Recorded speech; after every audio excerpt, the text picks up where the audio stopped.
and we have to respond based on our legitimate right of self-defense. And we will do that as long as needed and necessary. We'd now like to take a question from Al Jazeera.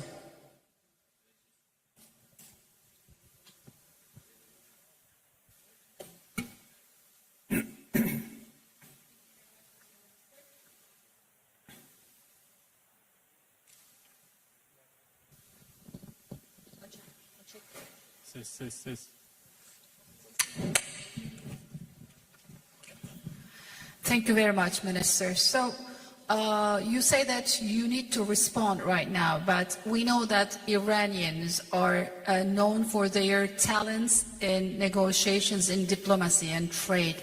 What would be the conditions after responding for Iran to come back to a negotiation table, maybe with the US as well? And Turkey has been offering that Ankara can mediate for a trilateral between Turkey, US and Iran. What would be your response to that? Because right now the US is technically involved in this conflict. Thank you. Well, I think it is irrelevant to ask Iran to return to diplomacy, because we were in the middle of diplomacy. We were in the middle of talks with the United States when Israelis blew it up.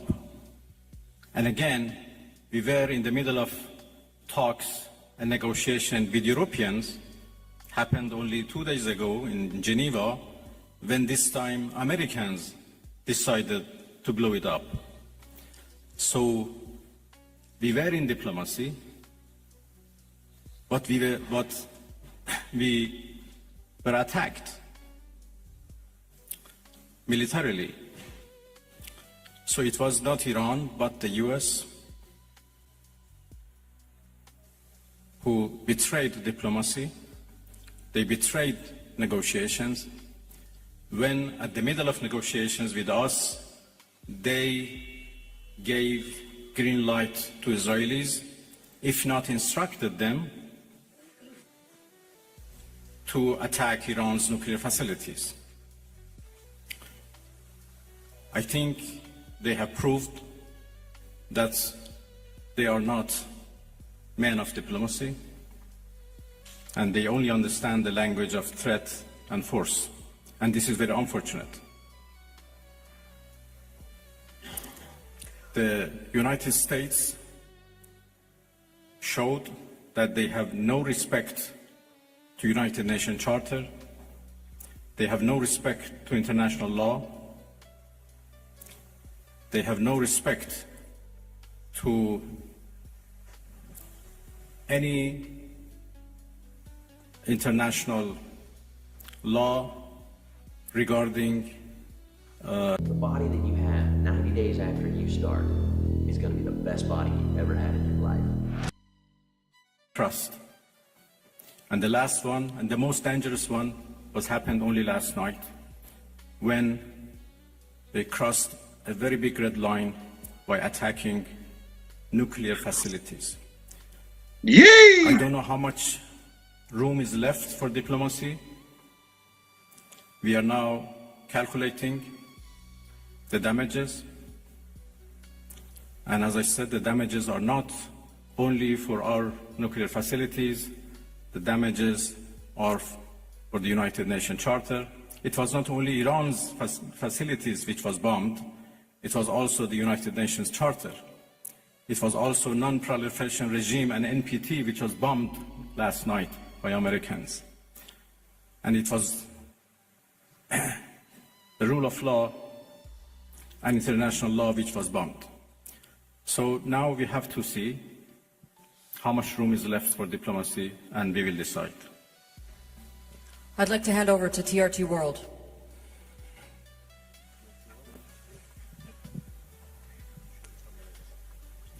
Mr. Minister, the U.S. President Donald Trump warned that Iran must now make peace, otherwise the future attacks, he says, would be far greater and much easier. So how is Tehran responding to death threats from Washington? Thank you. I think it's not up to Iran to respond to that. The whole international community should respond of such a clear threat against the United Nations Charter. Iran has done nothing wrong. We do not understand why Iran should Whoa, whoa. Emotional and mad. What's the matter, Nanya? be attacked for a false accusation that Iran is seeking nuclear weapons. It's now more than 20 years that we are trying to prove that our peaceful nuclear program is in fact peaceful and would remain peaceful. We negotiated for a long time with the so-called P5+1, and we came to a deal which the whole world celebrated as an achievement of diplomacy. And then it was the US who withdrew from that deal and reimposed their sanctions and restarted their threats. Again, we were negotiating with the same administration. Then all of a sudden they decided to attack us, first by Israelis, then by themselves. And now they are threatening us for more attacks. So it's not up to Iran, but it's up to international community to condemn this, to prevent this. Otherwise, there will be nothing left for the international. Hey, that was a nice setup right there. I can dig that setup. You janky with that. Oh shit, that's crazy.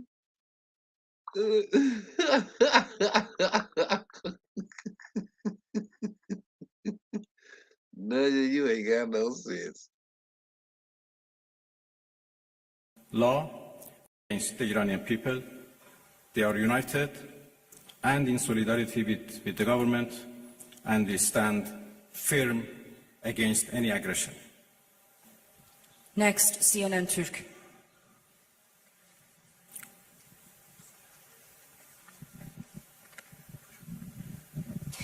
Mr. Minister, how do you assess the West's stance on Israel massacres? No one seems to mention Israel's allegedly illegal nuclear weapons. The German Chancellor even said Israel is doing the dirty work for us. So what is your response? Thank you. Well, what should I say? You said everything. That Iran is under attack by a nuclear-armed superpower and a nuclear-armed regime. And Iran, as you know, is a non-nuclear armed country. I don't even know. That should be certainly condemned. If not, That's crazy. the whole non-proliferation regime would be undermined and would be defeated. Iran is a committed member of NPT. But NPT is not able to protect us. So why a country like Iran or other countries who are interested to have a peaceful nuclear energy should rely on NPT for their peaceful activities? It is very unfortunate that Israel is doing, as the German Chancellor called, a dirty job. And by the way, they supported that dirty job. It's a shame. They know that Israel is doing a dirty job and they support it, and they give it every right to do it, and they call it defending itself. Everywhere that I look, It's I see those haters watching. Haters watching me. Every time you turn around, they putting it down. really a shame. Pardon? Well, I think I'm not in a position I was to I was reveal not ready either, man. I what was we are not. going to I do in wasn't ready for response that. to what Americans did last night.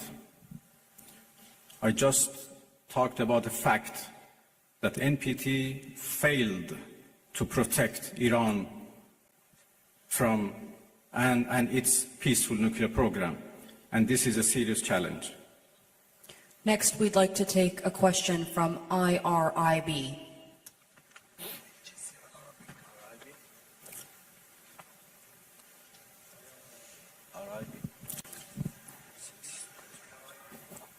IRIB, if I can get a question from IRIB. Yılmaz Varlar, Türker Gazete, Türkiye Cumhuriyeti'nde çıkan gazete.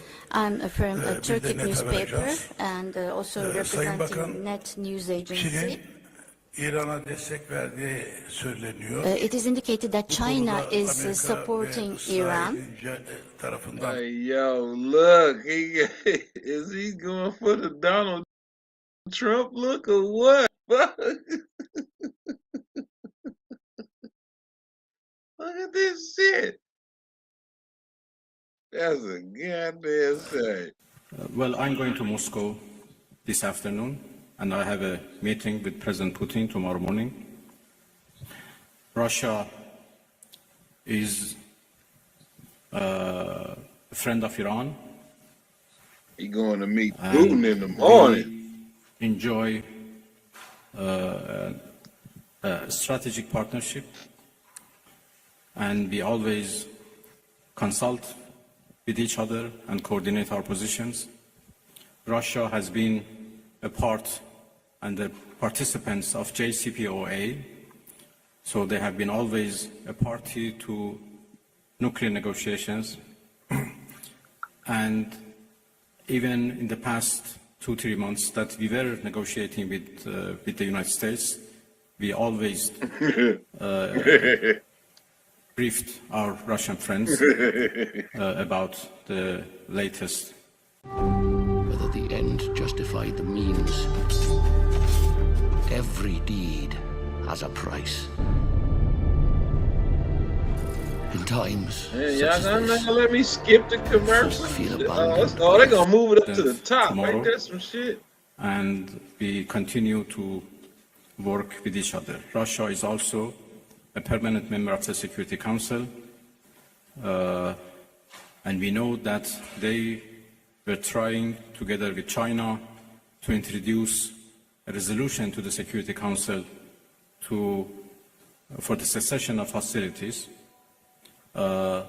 Obviously, now the situation has been changed, and I will have discussion with them that how it should be proceed. The final question from IRIB, if we can hand over the microphone to the gentleman right there. Thank you.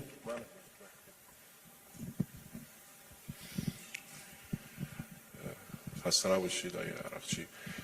از خدمتتون که دیروز آقای اردوغان صحبت‌هایی داشتن در مورد میانجیگری، فکر می‌کنید نقش ترکیه در این رابطه به چه ترتیب خواهد بود؟ میتونه ترکیه Thank you. در این رابطه Yesterday, President Erdogan mentioned a mediation instrument. Can Turkey handle such a من دیروز ملاقات diplomacy بسیار or خوبی رو با mediation جناب activity? آقای اردوغان رئیس جمهور محترم ترکیه داشتم. هم ترکیه I had very productive meetings with the President of the Republic of Turkey yesterday, and I also had contacts with some of the countries of the region. Some of the countries of the region, such as Turkey, are indicating that they could be mediating so that the Today, lots of useful, important meetings with the foreign ministers of our region, and we discussed about different initiatives and ideas existed for a peaceful settlement of this question. But as all of you know, we suddenly faced with the aggression by American forces to our nuclear facilities. The Islamic Republic of Iran condemns in the strongest terms the United States' brutal military aggression against Iran's peaceful nuclear facilities. It is an outrageous, grave, and unprecedented violation of the fundamental principles of the Charter of the United Nations and international law. The warmongering and lawless administration in Washington is solely and fully responsible for the dangerous consequences and far-reaching implications of its act of aggression. The US military attack on the territorial integrity and national sovereignty of a UN member state carried out with genocidal Israeli regime, carried out in collusion with the genocidal Israeli regime, has once again revealed the extent of the United States' hostility towards the peace-seeking people of Iran, who will never compromise over their independence and sovereignty. The Islamic Republic of Iran continue to defend Iran's territory, sovereignty, security, and people by all means necessary against not just US military aggression, but also the reckless and unlawful actions of the Israeli regime.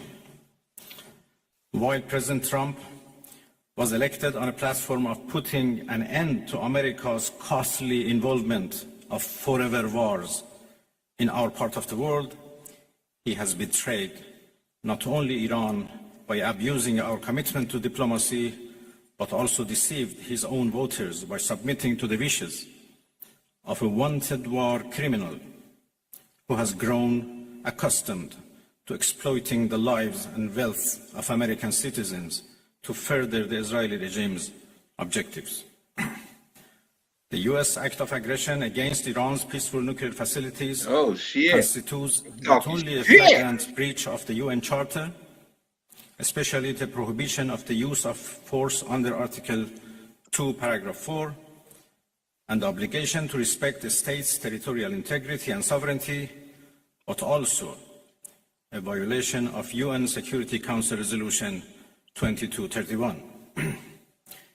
It cannot be emphasized enough how much of a devastating blow that the US, a permanent member of the Security Council, has dealt to the global non-proliferation regime.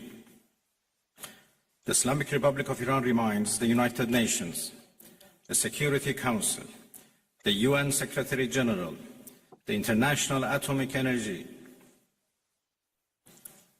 Agency, and other relevant international bodies of their duty and responsibility to take urgent and decisive action in response to this breach of international law. Silence in the face of such blatant aggression will plunge the world into an unprecedented level of danger and chaos. Humanity has come too far as a species to allow a lawless bully to take us back to the law of the jungle. The Islamic Republic of Iran calls on the Security Council to convene an emergency session to unequivocally condemn the criminal act of aggression by the United States against Iran and to hold the administration in Washington accountable for its violations of fundamental principles of United Nations Charter and of norms of international law. The responsibility of the IAEA and its Director General, who through evidence bias in favor of warmongering parties paved the way for the current violence and bloodshed, is now clearer than ever. We call on the IAEA Board of Governors to immediately convene and carry out its legal responsibility in response to the dangerous US attack on Iran's peaceful nuclear facilities, all of which have been under the agency's full safeguards and monitoring. The world must not forget that it was the United States which, in the midst of a process to forge a diplomatic outcome, betrayed diplomacy by supporting the genocidal Israeli regime's launch of an illegal war of aggression on the Iranian nation. Not content with such malign actions, the United States itself has now also opted for a dangerous military operation and aggression against the people of Iran. In doing so, the US administration holds sole and full responsibility for the consequences of its actions, including the Islamic Republic of Iran's right to self-defense under the principles of the United Charter. In accordance with the UN Charter and its provisions allowing a legitimate response in self-defense, Iran reserves all options to defend its security interests and people. Thank you very much.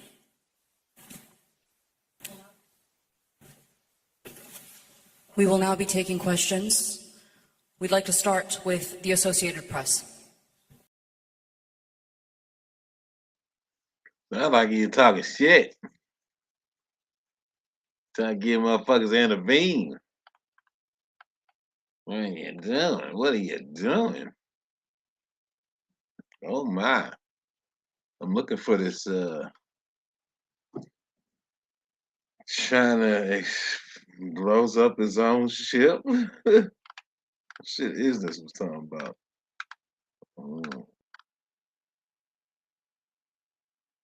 Local synagogue attack. All right. This agent ring that will stop your scroll. And guess what? You can design it yourself at Shane Company. We'll show you tons of gorgeous diamonds in all shapes and sizes, like this natural elongated. Investigators say the 41-year-old suspect. You couldn't understand shit he was saying. Terrible, terrible, terrible. Clean them ears. Damn, play what's up with that mustache? Jeez. In the attack on that synagogue in Michigan was an American citizen from Lebanon who recently posted that his relatives were killed in the ongoing Israeli strikes. The security guards at Temple Israel in West Bloomfield are being praised for preventing a tragedy, killing the gunman before anyone else was shot. Well, this attack and the war in Iran leading to heightened alerts across the country and here at home. Action News reporter Brianna Smith is following the latest. She is live in Marion Station, Montgomery County tonight. And Brianna, you spoke to a local rabbi who had a family member inside that Michigan synagogue during today's attack. Yeah, Rick, a rabbi at Chabad of the Main Line says his great-nephew was learning at school when the attack unfolded, but thankfully he's okay. He also mentioned the brave security guards who stopped the suspect exemplify the important roles they play in sacred spaces today. It was just shock. The attack at Temple Israel in West Bloomfield, Michigan is leaving an impact on Jewish communities nationwide. The FBI is investigating the incident as a targeted act of violence. An event like this, it's horrific. On Thursday afternoon, the suspect rammed his vehicle into the synagogue and set it on fire with more than 140 students, staff, and security personnel inside. Rabbi Shraga Sherman's great-nephew is one of those students. It really tugs at you. It really, you well up. You get very emotional about it. Officials say the suspect died after a shootout with security. He was a heroic guard, and it's guards like that we employ. Ed DeVere is a security guard for about 20 local locations, including Chabad of the Main Line and Marion Station. He received several calls for service after the attack. Everyone just wants to make sure we're there. The synagogues are very well protected. Police across the Delaware Valley are also stepping up patrols at synagogues and other religious, including in Philadelphia and Mount Laurel, where the department answered many concerned Churches calls. ain't that damn protected. We can to make sure that you feel comfortable and safe in the community that you live. Jeffrey Lasday, who is with the Jewish Federation of Greater Philadelphia, says the organization funds congregations to help them increase their own security measures too. It's a sad commentary that today we have to. You talking about to propose to? What is you talking about? Make our buildings not only warm, welcoming, and vibrant, but secure and safe. Also reminding worshipers, we fight darkness with light, we fight fear with pride, and nothing will deter us. And Michigan officials say no one was seriously hurt, but a security guard and officers were taken to the hospital for treatment. Locally, law enforcement says they'll continue to closely monitor the situation and urge people to call 911 if they see anything suspicious. Live in Marion Station, Brianna Smith, Channel 6 Action News. Rick? Brianna, thank you. Interesting.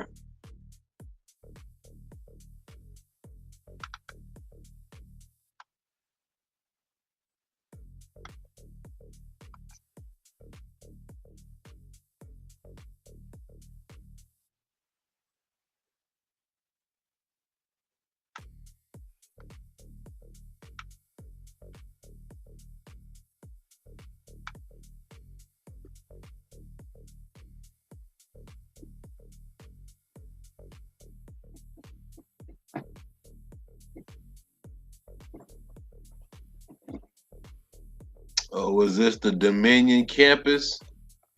That's a Dominion. Grip, stability, precision. That's the two essence of of driving. Lawfin. We can do a title shot. We can change it. What in the hell is this?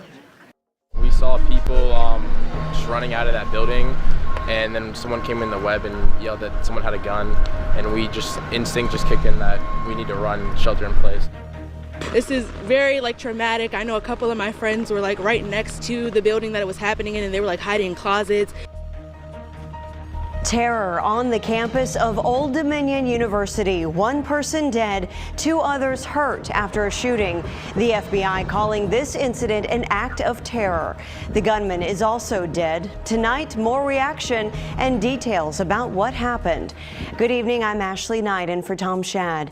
The FBI identified the shooter as Mohammed Jallow, previously a member of the Virginia National Guard.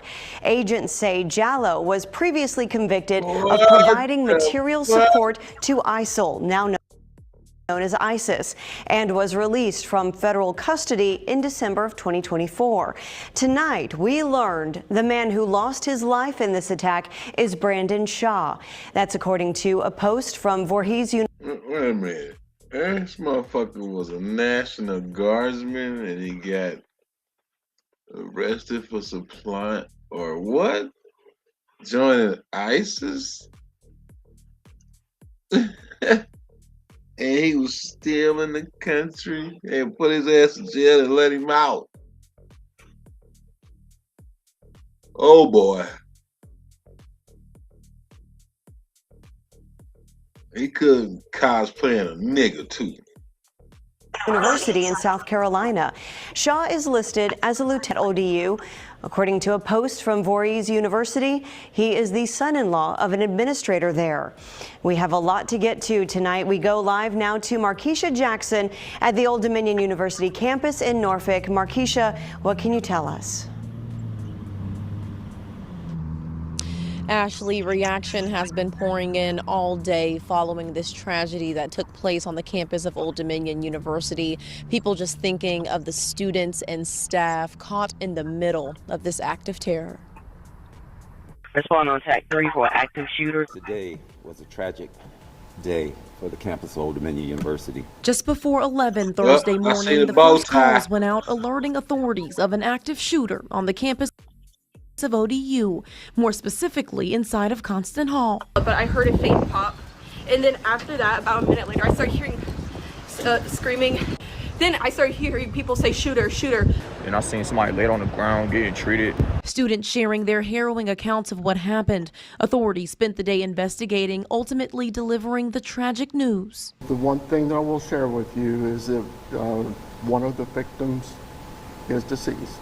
That deceased victim is Brandon Shaw, an ROTC instructor for the university. The other 2 victims, also in the ROTC program, we're told are in stable condition. Because no one deserves to lose their life when they go to work. No one deserves to lose their life when they have to educate the next generation. ROTC members subdued the shooter, who was identified at a separate press conference. The shooter has been identified as Mohammed Baylor Jallow. The FBI is now leading the investigation, calling what happened an act of terrorism. The shooter had been previously convicted of providing help to... She got that dang right, didn't she? ISIS in an effort to carry out an attack in 2016. He was sentenced to 11 years. 10 on Your Side obtained court documents from that case. They show that Jallow had already been considering pulling off a shooting of sorts. He spent time behind bars but was released in 2024, 3 years short of his original sentence. We are conducting other investigative steps into Jallow and the specifics of the shooting. 10 on Your Side was able to find a possible address for Jallow. It was an apartment building not too far from the ODU campus. We spoke to other residents there who say if the shooter did in fact live there, it's shocking. You really never know who lives next to you. It says we're not supposed to have guns in this unit because you could get your lease evicted. As the search for answers continues. This is not an ODU problem. This is a national sickness. There is a link where you can submit tips to the FBI if you know anything about this case. You can find that at wavy.com. And a GoFundMe page has also been created for Shaw's family. You can find a link to that as well over on wavy.com. Live in Norfolk, Markeisha Jackson, 10 on Your Side. All right, thank you, Markeisha. We have reaction to the terror attack from the Muslim community of Tidewater. They say in part, this pain feels especially close to home for us. Our congregation. There was no exceptions, friends or not, huh? Oh, you want to get them a pass. But they've been waiting here for 2-3 decades to do what they finna do. Includes ODU students, faculty, and staff, and for many of us, the university is part of our daily lives. For a number of us, our own office and workplace are in Constant Hall, making today's events deeply personal for our community. You can read the full statement at wavy.com. And classes for tomorrow have been canceled at Old Dominion as the community grapples with what happened on campus today. Our local and state lawmakers have shared their reactions. Governor Abigail Spanberger spoke of the victim, Brandon Shaw, on Facebook, who said he was a devoted ROTC instructor, adding, "I am grateful for his example, deeply saddened by his death, and praying for his family."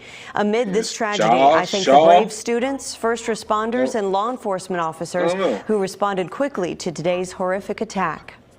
Congresswoman said, as we await answers to this awful tragedy, my thoughts and prayers are with the students, faculty, and families at Old Dominion University.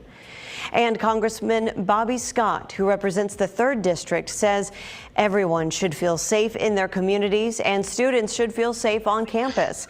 We must do everything we can to prevent these all too common tragedies of gun violence. You can read reactions from other community leaders now over at wavy.com. And we mentioned ODU will be closed tomorrow, but counselors will be on the main campus and available tomorrow from 8 a.m. to 5 p.m. Student counseling will be available in Broderick Dining Commons, and faculty, staff, and community counseling will be available in student government chambers at Webb Center. We'll have more coverage on the shooting at ODU in the days to come. In the meantime, Shawshank.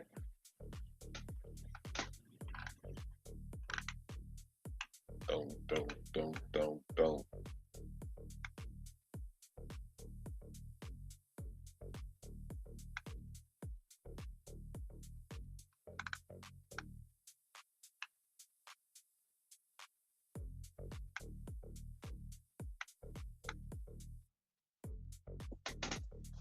Ford head.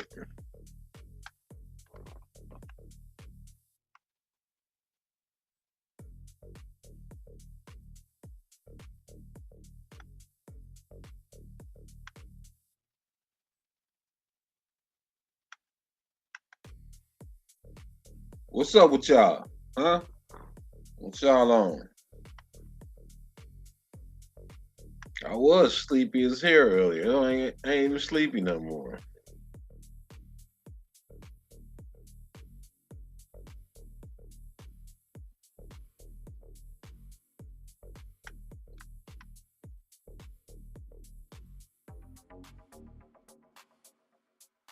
Oh shit.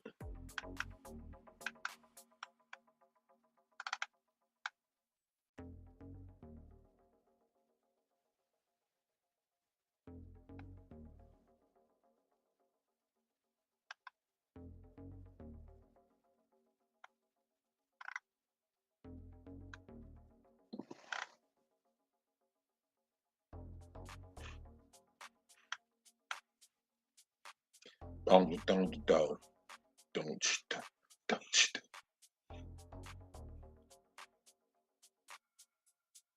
You peeled your eyelashes off and threw a bonnet on. Iran's 2-ton missile. Yowzers.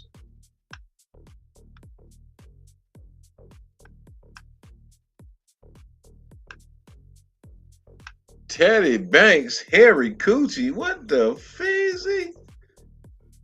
Oh no.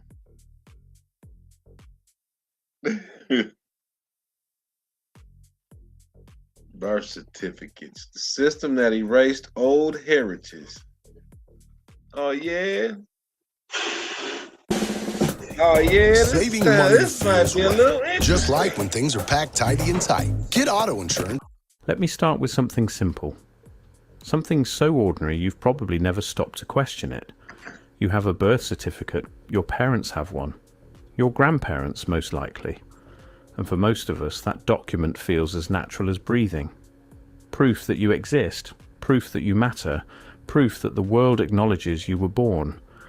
We carry it to the DMV, to the Passport Office, to the Social Security Administration. We treat it like a birthright. But here's the thing. For the vast majority of human history, thousands of years of civilization, empire, conquest, trade, and governance, nobody needed one. That's because your ass needed a nap. Not a single soul.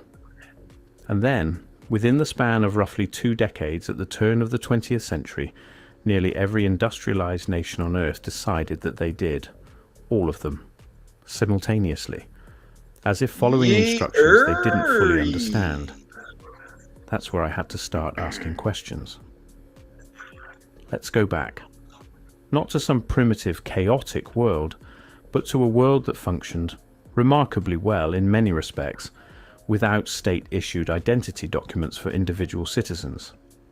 Ancient Rome catalogued its citizens, but that was census data, household data, property data. The household mattered. The family unit mattered. Not the individual body, not the individual breath, not the specific moment of emergence into the world as a time-stamped, numbered event. Medieval Europe relied on parish records, church records kept by clergy, tracking baptisms, marriages, deaths.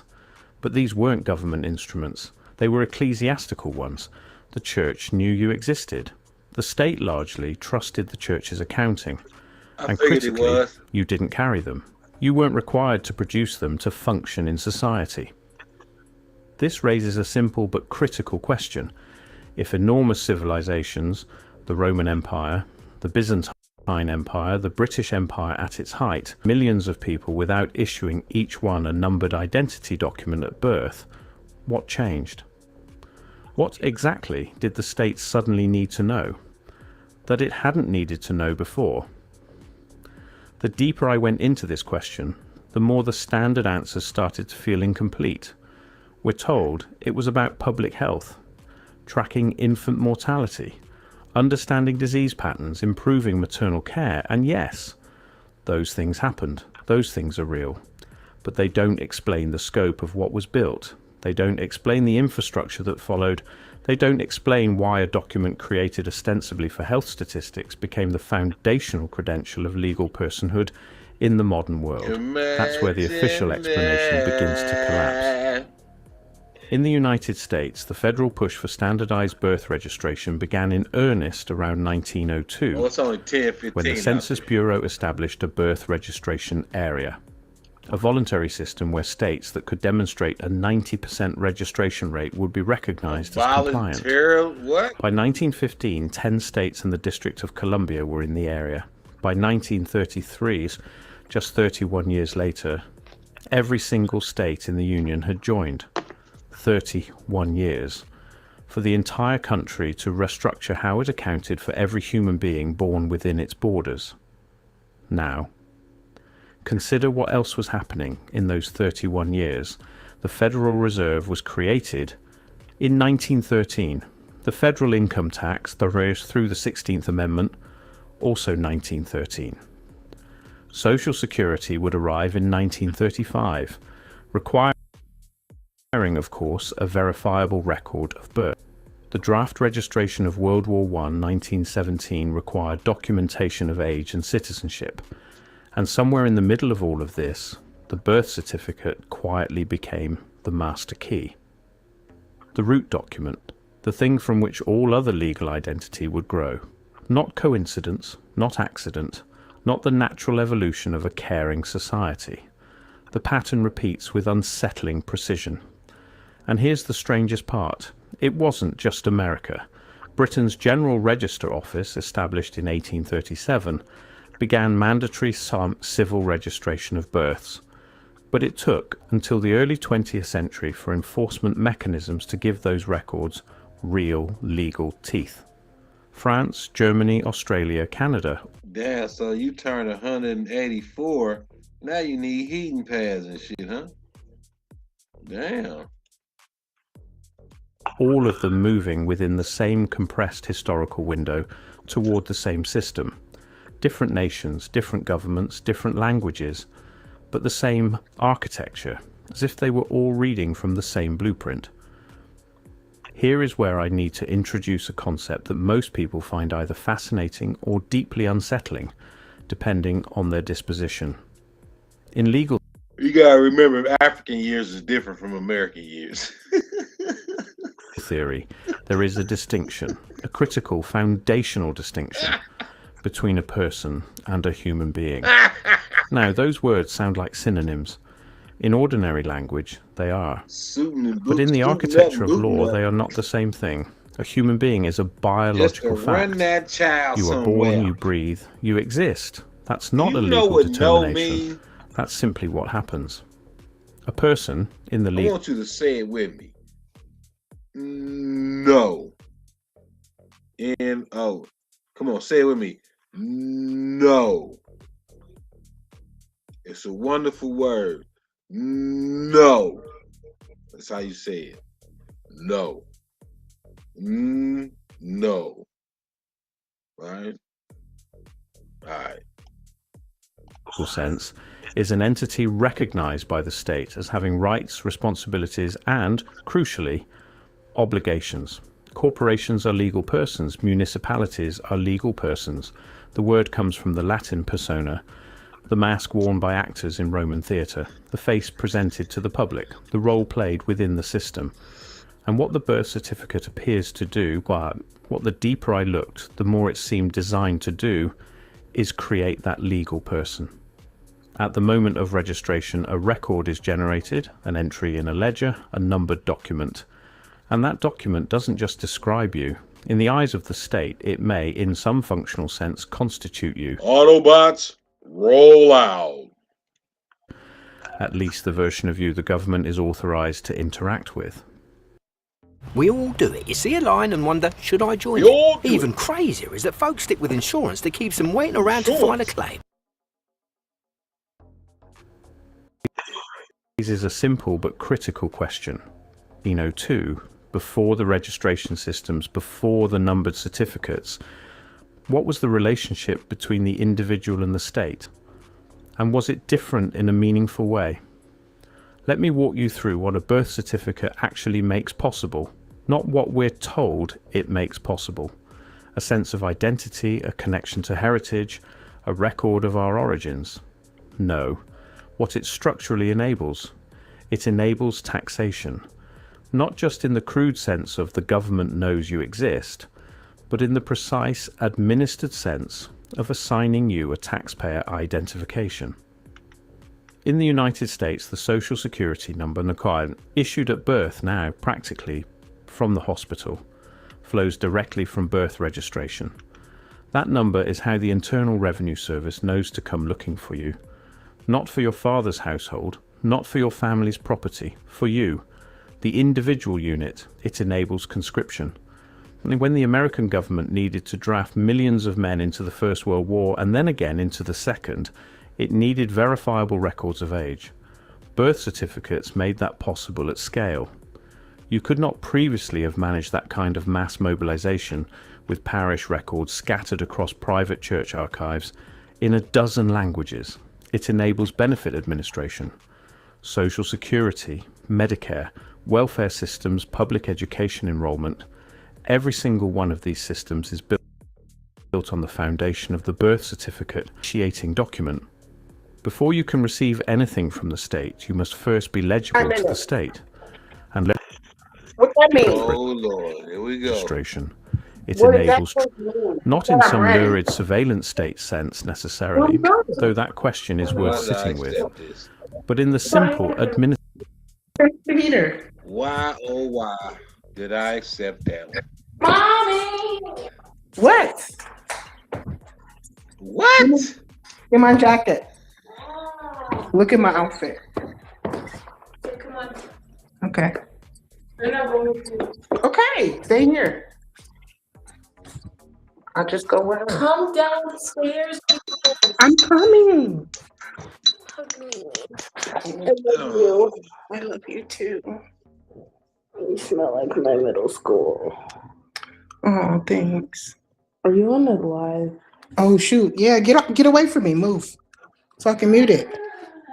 Move! I need to mute it. Haley, hurry up. We're not going to Canada. It's too late. Oh, Where you going? Where you going? Don't say no bitch ass. Look at my outfit. Don't play with me. Don't kick her down the stairs. Did I actually put it on the You almost did. No, I didn't. Oh, don't try to. Don't. You don't. Okay, well, I'm going back to sleep. No, you're gonna get some food. Where you guys gonna go? Oh, hello? Hello, everyone. We don't. Can you stop whistling? Oh, damn, my fault. I mean, I usually practice panel etiquette. You practice what? Every time I open the door, damn African come running in. Ooga booga booga. Ooga booga, loud and proud, eating foo-foo. I did have some plantain yesterday.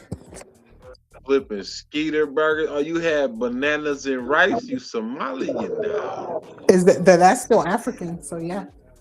Yep. Well, how does this look? Skinny beautiful. Did you even look at it? Skibbity bop. Skibbity bop. Bing. Tell that nigga he's a nigga and I don't like him. Skibbity bop. Bing. Don't be mean to my internet friend. I don't care if you don't like me. I don't want to. Mom! Your opinion of me matters not. No.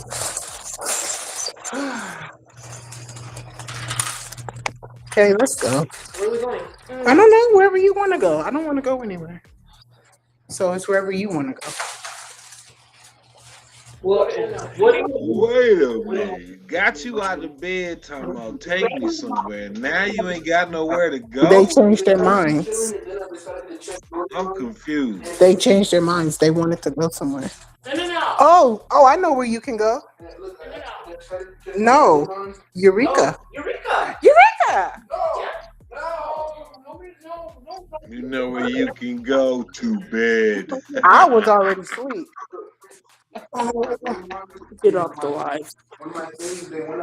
I'm not getting off the live. So if you try, can you? AI is a tether? What you talking about, T-Dub? What is you talking about? Ow, don't punch. Why would you punch somebody right in the butt? Mom, your butt looks like a boulder. What? Oh my god. Oh snap. No, I didn't. Ew, I didn't smell that. Well, that's Man, fine. boulder. Tell me you did that. Ew, what the fuck? I swear, I promise. You think you got rocks in your back That, pocket. then it might have been her.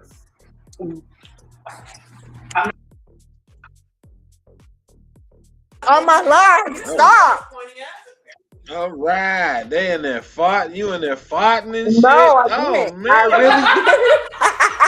I really didn't. Yeah. Oh my gosh, I really didn't. I wish I would have so I could take credit for it. That was her. Can we go to In-N-Out? No, I don't. Where do you guys want to go? Y'all these clothes. Oh my God. Man. Open the windows. Don't laugh at that. I wasn't muted. I was talking, and she just comes over with her stories. In and out, in and out. Heck no. So all in and out, put your hand up. How about you just Lame off. Somebody spray some freshener. Y'all let you sit in the car. Right? You know what? Who's sitting in the car? I'm not in the car. I'm right here. Eureka. I want Eureka now. If you're gonna drive somewhere, right? Is it open? What time? Hey, your baby daddy in your car. What did you just say? You said somebody's. What's wrong with my outfit? You put all that on when you should have been at I know what's wrong with your outfit. For one, you're farting. I didn't fart. Okay, so please turn him Yeah, off. we kicked our daddy out of this house for a reason. No men allowed. Girls only and Legend. That's it. He might as well be a girl. That's the second biggest Legend, cut you size need in to the stop house. doing that. Yeah. What is he doing? Legend, do this. Doing the BBW chump. Don't do it. Stop. Now all of you kicked out.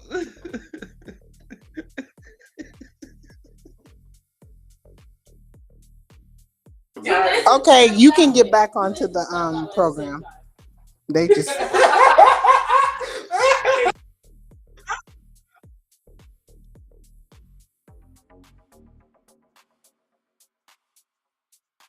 Diabolical.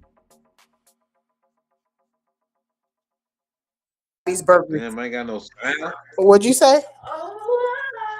Yeah, that's that nigga come over here and cook us something to eat. Cause what he in this conversation? No, he makes greens in the sink. Greens in the hell no. he make greens in the bathtub is what he makes. Yeah, he gonna make everybody damn. As if that's any better. Mhm. Why the hell you Mom, making can we some please go get better in the damn sink than where you can scrub every damn? The No. more time you spend wasting about it, there's not going to be no time to eat. So, Eureka. Bro, All in favor of Eureka, raise your hand. is it open? Yes, it's open till like 12. Yeah, give me that mac and cheese bar. Give me grilled cheese. McTear. So, two attacks. And we know one of them was a man who yelled Allahu Akbar. The other attack on a synagogue, it is suspected to be Islamic terror. So the rumors going around are that we had two Islamic terror attacks, possibly retaliation over the war in Iran, which we had seen another terror attack in New York City, the throwing of an improvised explosive device, as well as the attack in Austin. So, of course, the expectation is, well, we don't have the complete information on the synagogue attack. It was a vehicle reportedly owned by a man from Lebanon who was naturalized and lived in Dearborn, Michigan. So many people are saying, hey, that, you know, if it looks and sounds like a duck. With that happening, we also have the backdrop of a warning from Joe Rogan, UFC commentator, who said that it seems strange. They're going to do this big White House UFC event, for which we now got the fight card in June, with a war going on, because you're going to bring everyone together and create this very, let's just call it centralized location of top military brass, political personalities, and otherwise. And, well, I agree. Not necessarily that it's weird or, strange or anything, but that it is dangerous. I mean, it's a real target. So we're going to talk about that. Plus, of course, we have these terror attacks that happened earlier today. We'll go through the details on that one. And then, of course, the UK is officially over. They have ended their hereditary House of Lords, and they're removing their civic leaders from their currency to be replaced by the noble hedgehog and perhaps a beaver and other nature scenes, because the British tradition is basically gone. We're going to talk about that and a whole lot more, my friends. Before we do, get a great sponsor for you. It is Beam Dream. Head over to shop, BEAM.com. Just cup of meaning flavor. Support the work we do. My stick their ding dong is like, oh boy. That like-minded individuals to share ideas with. Now, if you're just tuning in, share it with everyone you know. That really does help. Joining us tonight to talk about this and so much more is the great Alex Jones. Oh boy. The great. Who are you? What do you do? I was thinking about Joe Rogan's vagina right now. That's a weird way to introduce yourself, Alex. Well, Joe's like, I love Joe, but like, oh my God, we better not have an event. The terrorists might get us. We just give up and go away. Why are you here? What the zesty shit you talking? can't ever have a meeting, you know, Sitting and we next all to just him. fly up into it. Big ass pussy vagina. War on Joe Rogan. Take you all on right now. Look how fucking badass you are. Slug, let's go. You think you can fucking take me? Let's see what fucking happens. I don't think I can take you. No, you can. Why don't you fucking do it right now? Every fucking man in here. 1, 2, 3, 4, 5, 6, 7. Let's go. 8. Let's go. Robbie will fight you. I'm ready. Robbie. I'm ready. That's a big motherfucker over there. I'm ready for war. I'm ready for war. I'm ready to fucking live in Joe Rogan's. Man, what's wrong with this dude? What the fuck? Hey, what the fuck? What? What happened? Hey, Alex is wilding. What the fuck? Yeah, he's all the rage right now. Hearing those flapping noises behind me. That man drunk or something. He on something. Thunder bringer. Alarm. Vagina. Let's start with the news. Hey, I just gave you what's viral clip of the year to joke. You're trying to. It's comedy. I love Joe. Yes. I know. I suck his pussy every night. It's just that. Bro, it's just Lindsey that Graham when he puts we that try, foot we long try to be dick family right in Trump's friendly. ass. No, That we big try old neocon. Not tonight. I Not just sit there tonight. and lube it up. Just gonna get the show I just taken down. I'm like the engineer. I'm like, Get the show taken Lindsey, down. Oh, Lindsey, and I watch like Rubio gets in, and then in comes. Let's go. Event. It's how war will be sorry. 40 seconds, but we'll play it to give you the context of the story. Here's the story from the Daily Mail. Joe Rogan fears White House will be targeted by Iran during UFC event. We have a short clip for you. It's only 40 seconds, but we'll play it to give you the context of what Joe was talking about. Are you excited for the White House card? That looks really good. Yes. I'm excited. It sounds crazy. I know it's going to be very high security and high stress and weird to have a fight He's thinking about at the White House in the middle of a fucking war. But I would hope the war will be sorted out by June, but quite honestly, I'm not confident that that's going to be the case. No. Yeah. No. Yeah, so that would be weird. Yeah. Having this very high profile event where everybody's in one place at one time right there. I hadn't thought of that. Yeah. So you're not excited to be Well, there? that seems like It seems like you're asking for. Holy shit! Yeah. I hadn't thought of that at all. How could you not think of that? Well, because Literally I'm at not the going to White be House. there. You're the one that has to think of it. Because Joe Rogan is the goddess. His holy vagina realizes it's What? I don't. You I'm not are really concerned about the crazy. White House itself. You know, of all the places we secure in this country, Iran's not going to do anything at the White Yeah, House. no, I love Joe, but I mean that is a major pussy statement. He didn't say don't do it. He just said that it's going to be a target, and sure, it's just. Look, if Iran was going to No, the real target is the neocons in Trump's butthole. Well, they're like, that's the main target. It's like, well, I mean, Iran would much prefer to get rid of the neocons that are pressuring Trump to engage in war. you know about Pastor Manning, you know, at the fire butthole, right? Burn, burn, burn, burn, burn. I know. Yeah, pull up Pastor Manning. It's a prophecy of Trump. What's the name? The prophecy of Trump? I just had to have some fun. I'm sorry. I apologize. It's all gamer. I love Joe Rogan. I love President Trump. My bottom line is this. You said start the show. Ruffin went live with, I love Rogan. Oh my God, this event, maybe we shouldn't have it. What the fuck are we talking about? If we're going to blow the shit out of the fucking mullahs, let's not worry about what they're going to do. Let's not cancel our boxing match. So I agree. But I get his, he's just being honest here. I'm being Joe. I love Joe. All I'm saying is that I was against this war 12 days ago, and I said it's going to go wrong. They're going to block Trader and Moose, but I said once we're in it, we're in it. Because the mullahs are crazy or double down. Now they've done it. Now we stuck our wiener in the electric socket. So now we are committed, baby. I'm not concerned. And there's now multiple reports of 2 ceasefires that Donald Trump tried to do with the Iranians, and the Iranians are saying, nope, we're not doing any of that. Well, because the strategy, the Iranian strategy is that Trump is politically vulnerable in a midterm year. Yeah. They said they're autocratic. They can do whatever they want, and they can just wait. And so the reported strategy is they'll take as much collateral damage as they have to because Trump is losing political points at home among moderates. Because they're crazy Shiites, exactly. Yeah, right. And so now they're in the drop, even though they're losing, being blown up politically and physically, they don't care because they're willing to die. Like, I'm not comparing to Colonel Travis because they were the good guys, but they're willing to die, so they were the winners. Everybody loves the people that get sacrificed. So Iran is crazy, willing to do it. So what do we do now when they close the strait, which is done? And then what do we do when they keep doubling down? Say, fine, hit me again. Yeah, they're religiously, fundamentally fighting for life and death. Yeah. They understand. Hey, we have to survive. Their whole thing is about this coming. Exactly. And then the new Ayatollah is even talking about the prophecies of Armageddon, and we have other Israeli top politicians, even Pete Hegseth talking about the Third Temple when he was in Israel. So all of these kind of like religious prophecies and zealots coming out and saying, "Bring it on." How can be the Israeli ambassador to the U.S. saying, "Yeah, Israel takes it all." Huckabee is takes all what? All the Middle East. Yeah. Well, Bibi just said he's a U.S. ambassador. I call him the Israeli ambassador. Yeah. Do you know Abe Lincoln was dealing with this? He had a midterm coming up, or he had an election coming up with the anti-war Democrats were going to get into power and end the Civil War in a stalemate. So he was like, we have to do something drastic because we may lose our power. He issued Sherman to just burn everything and kill as many people as possible to end the war as fast as possible. So worst case scenario, you see hell on earth be unleashed on the Iranian people before the midterms. I don't want to see it, but I mean, well, Trump said that. He said, I may destroy your whole country. They're like, well, I thought we're trying, half of them don't want to be with us. It's a disaster. That's why the chairman of the Joint Chiefs, look, I'm not a rocket scientist, but Eric Prince, a major hawk, said don't do it. The chairman of the Joint Chiefs, Kane, said don't do it because it's a roll the dice. You don't roll dice on stuff. You roll dice on your own money. You don't do it on stuff like this.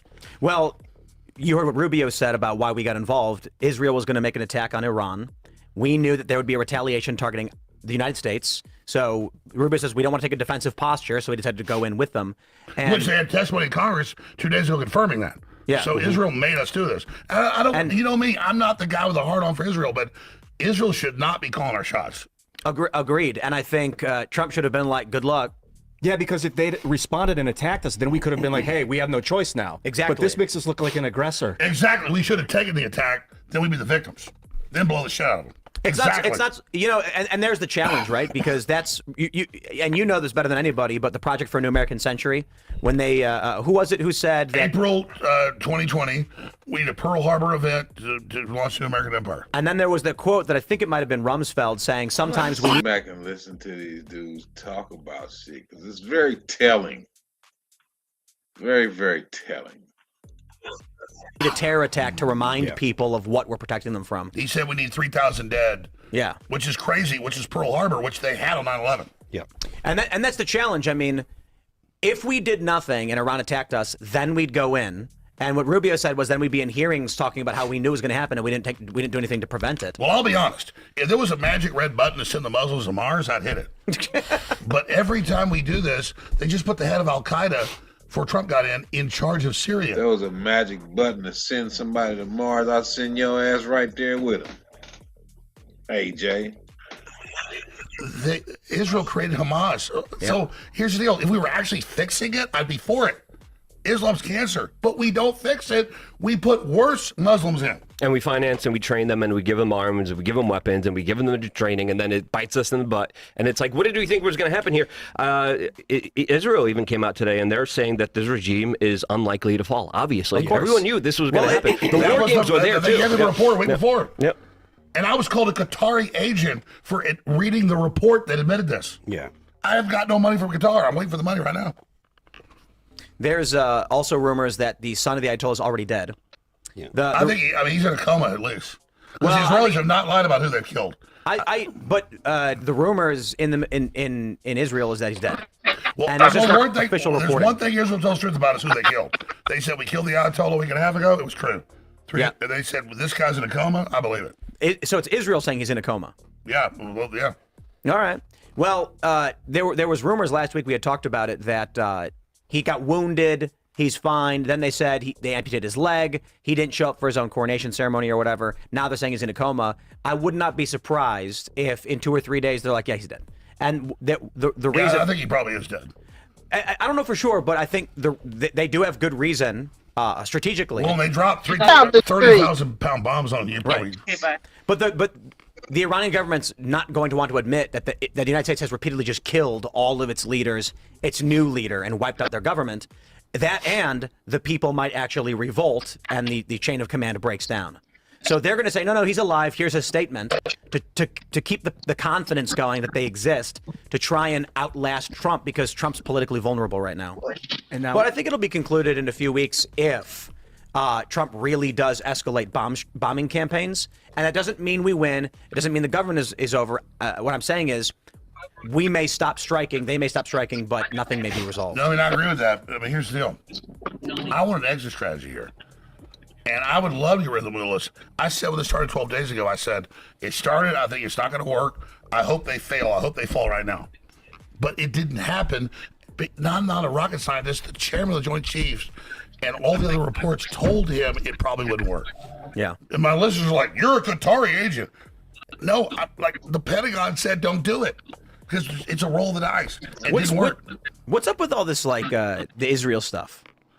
That's retarded. I've never been to Israel, nothing to do with Israel. Anytime I'm like, people are like, it rained today, Israel did it. I'm like, well, no, it's just, it's like... You know, the reason I ask you is because you've got more experience in the independent media space, particularly when it comes to government conspiracy, psychological operations, and all that. And, you know, you've been here longer than anybody else. And then all of a sudden, over the past 6 months, there's been this dramatic shift online where now everyone's just talking about Israel doing everything all the time. Like, all the conspiracy stuff that you've talked about when it comes to liberal economic order, you know, Project for a New American Century, all that is just gone now. No one cares. None of that exists. It's just Israel did it. It's because Qatar doesn't lie about it. They spend like $20 million a year on this. And so it doesn't mean that stuff about Israel isn't true. They have changed the whole subject into that instead of China and the EU trying to censor Americans. So I like, hey, the EU's trying to arrest Elon Musk with huge fines. Or Brazil, shut up Israel. So it's kind of like a public woke up like a baby duck, kind of imprints on the first thing it sees. So the public woke up, and so the Muslim Brotherhood, which Qatar funds, said, oh, the first thing you see is Israel, which Israel deserves in many ways, but it's also retarded because now the baby duck woke up and all it sees is Israel. Yeah. And so it's retarded. Yeah, you know, the conversation I have about it is that, like, certainly criticize Israel for their machinations and whatever they're trying to do, but there's a whole bunch of other foreign policy and special interests around the world that the U.S. is involved in that has nothing to do with the Middle East. Well, exactly. I'll cover China running like half the Democrats with proof, and half the comments are, why are you covering up for Israel? It's like they don't. I cover like, oh, literally like there were fires and floods in Texas a few months ago, and half the comments were, why are you covering for Israel? There's like can't cover a flood, can't cover a fire, can't cover. It's just Israel, Israel, because it's all they know, and they think that's the secret thing. That's the special little treat. I think social media is doing it on purpose. And the reason people think this is because it's being blasted into their feeds 24/7, which triggers other people to blast. No, I agree. The system wants this clash. That's what I explained. Like, well, they want to divide and conquer people. They want people fighting each other based on superficial differences. The first thing I kind of think about here is Cass Sunstein, Obama's information czar. He literally wrote the white paper on disinformation, and he talked about how he needed to hijack legitimate criticism by making it seem crazy. He literally wrote the book. He was also connected to Epstein, too. He said we'll discredit it. He'll discredit it by putting out fake actors out there that will make theories that sound really crazy, so you destroy any kind of legitimate criticism or question. And then Nick Fuentes, who's critical of Israel, is banned from YouTube, and Candace Owens is put up on the front page. Yeah. Well, but here's my deal. People ask why I attack Candace Owens. She says ice melts at 30 degrees, and she says I'm a time traveler. I mean, it's just like Charlie was a time traveler. Yeah, he was a time traveler. Exactly. I'm just like, I'm not even saying I trust TPUSA. I'm not saying they're going to cover up of Charlie Kirk, but I cannot buy Mitch Snow with a hammer, convicted of beating his wife with a hammer, and then he puts the story out, she attacked me with a hammer, and Candace goes with it and raises me $200,000. And I'm just like, I'm not going to lie. Like, it's just crazy. Let's jump to this story. We got this video that's going viral from Mario Nawfal. He says, Netanyahu, quote, "We will make it to the return of the Messiah, but this will not happen next Thursday." And so this video has been making the rounds, of course, since it got 400,000 views. And there was an article written a few days ago, Israel is gripped by messianic fervor for a biblical war. Now, there's another video that's massively going viral where everyone's saying that he said return of the Messiah, as if to imply he believed in Jesus Christ. When you actually... No, he's Jewish Messiah. No, it says return. The Jews believe the Messiah has not come. So if Netanyahu says the return of the Messiah, that means he thinks the Messiah has already been here. Did he say that? So here's what I've found in the transcript. when you ask for a translation through Grok or whatever, it says in Hebrew, in what he is speaking, it can be paraphrased either way, as in the era of the Messiah or the return of. Well, David was the Messiah, so he returns under the Jewish law. They do believe that David was a Messiah? He was the art. Yeah, he was the precursor. I thought they haven't had their Messiah yet. No, but it's all. David was the Messiah. He returns. Well, either way, that is a component of why people have been sharing this clip quite a bit. But this plays into one of the theories. It's kind of interesting to see this coming out now. There are a lot of people that are suggesting. I haven't seen this yet. Oh no, I'm I mean, saying, if you study the Old Testament, everything's a precursor. So yeah. David is the precursor to the Messiah. Yeah, it says that the Messiah will come from David's family line. Yeah. Well, so then again, my understanding is that return when he says of return, is just he means translation. the return of David. So indeed, what's By the way, interesting about be this called is the star. Anyway, sorry. The reason why this is picking up steam is that one of the theories amongst those who believe Israel runs everything is that they're trying to make everyone hate them because they have to go to war with the world in order to trigger the return of their Messiah. So if there really is this, as this article said, messianic fervor, and then you get Netanyahu literally saying we will make it to the return of the Messiah, but not by next Thursday, a lot of people are jumping on this and saying, straight from the man's mouth, they are doing a lot of this. I think that it's not all the Jews, but certainly there's different Jewish interests that get, when they're attacked, they get more power. Netanyahu has been indicted. Netanyahu would be in jail right now. And so, why isn't him being under attack, he stays in power. So I'm not going to judge him on his weird Supreme Court battles. It's all so confusing. See, I just say I knew the answers. It's so confusing. I don't know, but definitely they are invoking this messianic stuff. Yeah. Do you think he's Right. But it's creating not a gonna war to stay in work. power? I mean, I'm not saying you're saying this, but that he would be creating No, a he war to said stay in like 3 power. years ago, or 2 years ago, when they did October 7th, he said, we'll look at why there was a stand down later once the war's over, but the war never ends. Yeah, wars are meant to be continued, and there's a lot of soldiers that are literally talking about this being a holy war for them, so they could bring in the Third Temple. Albert Pike talked about a lot of this stuff. 1871, he wrote a letter about World War III, and it's absolutely crazy. 1871, he wrote about World War III. Yes. What? So he knew they were going to be the first two? He didn't tell anybody about it? No, he talked about World War I. He talked about World War II, Was he and then right he about talked it? about World War III. And he talked about the Jews fighting the Muslims in this world that will bring in the demon, will bring in the kind of demonic order. So this is. I mean, I've been talking about this for about 12 years. I did a video with David Icke about this. I'm sorry, real quick, just don't forget what you're going to say. Albert Pike's statue was torn down by anti-racism protesters in the George Floyd riots. Of course, not a surprise there at all. But but a lot of people believe that this is prophecy being kind of that we're kind of living through this as it's being played out right in front of our eyes. Is the demon the AI technocratic overstate? Who knows? Well, you were advocating for it yesterday, Ian. And that's my point, is that AI judges? I literally don't hate Jews. Like, I don't sit there with a big heart on and like I fall on a banana peel playing Jews. But now Israel is literally doing every step you can to make it all about Israel, which is not. It's China and the EU and all these powers, and it's just like constantly, oh, we're here. No, we're the.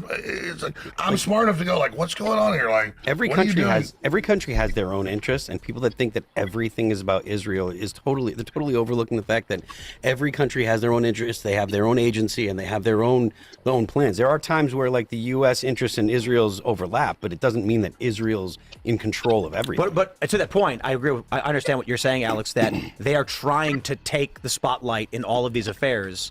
Exactly. Make Israel themselves wants the attack because then there are people who get behind them. So it's not like Israel's involved in all the bad stuff, but they're like, okay, we'll be the villain. It's just like I'm just like. I actually think if you take a look at the latest media moves over the past several months, like the purchase of CBS and TikTok, there is a what did you used to call it, Alex? Problem, reaction, solution. So Larry Ellison buying it up. Whether it's intentional or otherwise, you have this burst of anti-Israel and, quite honestly, a lot of anti-Semitic content.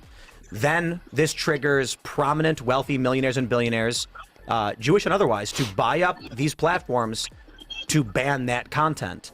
So, in essence, by having this large burst of anti-Semitic or anti-Israel content, you then create the circumstances by which you can get powerful interests to shut those things down completely. 100%. You just said it.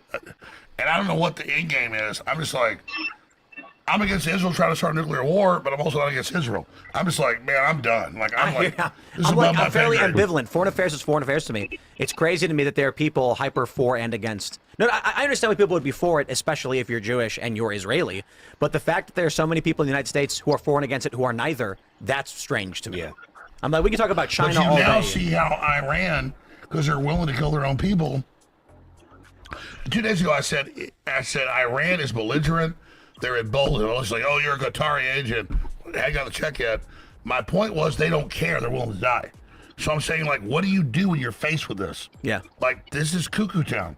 Like, Well, yeah, I have a question for you, because again, I think you would know this better than most people, but we've talked about the U.S. motivations for going against Iran, and it largely has to do with the Strait of Hormuz, the 20% of oil and gas flowing through from the Gulf states, and the U.S. maintaining its economy on the petrodollar.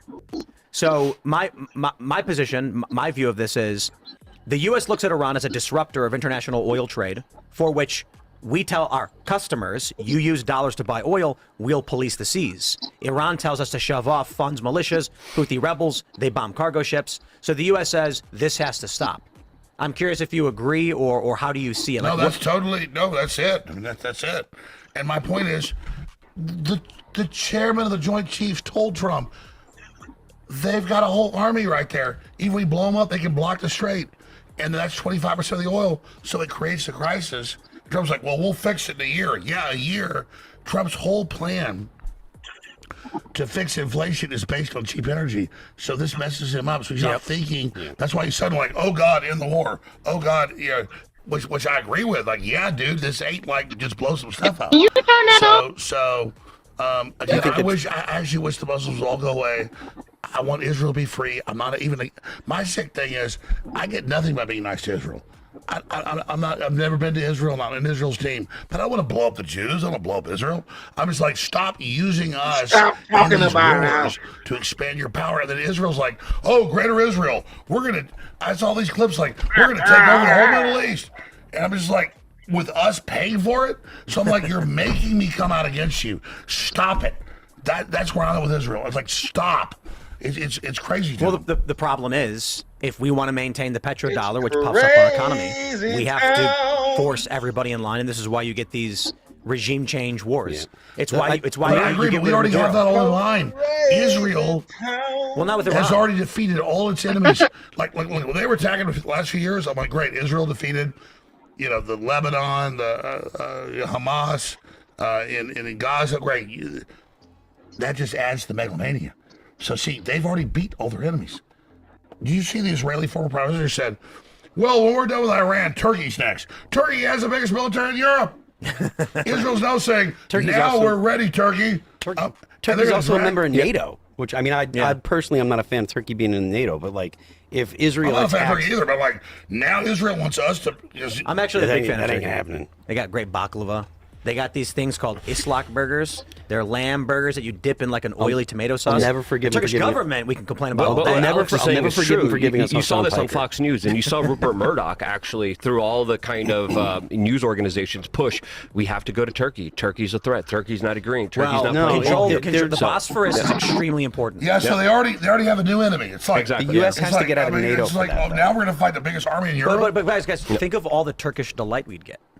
Like I said, No, we wouldn't. We would bomb the crap out of them. And there'd be no delights for anybody. There would be nothing. They're the biggest army in Europe. Yeah, and then Pakistan also is Like, another why? threat. They're former prime minister. They're on TV.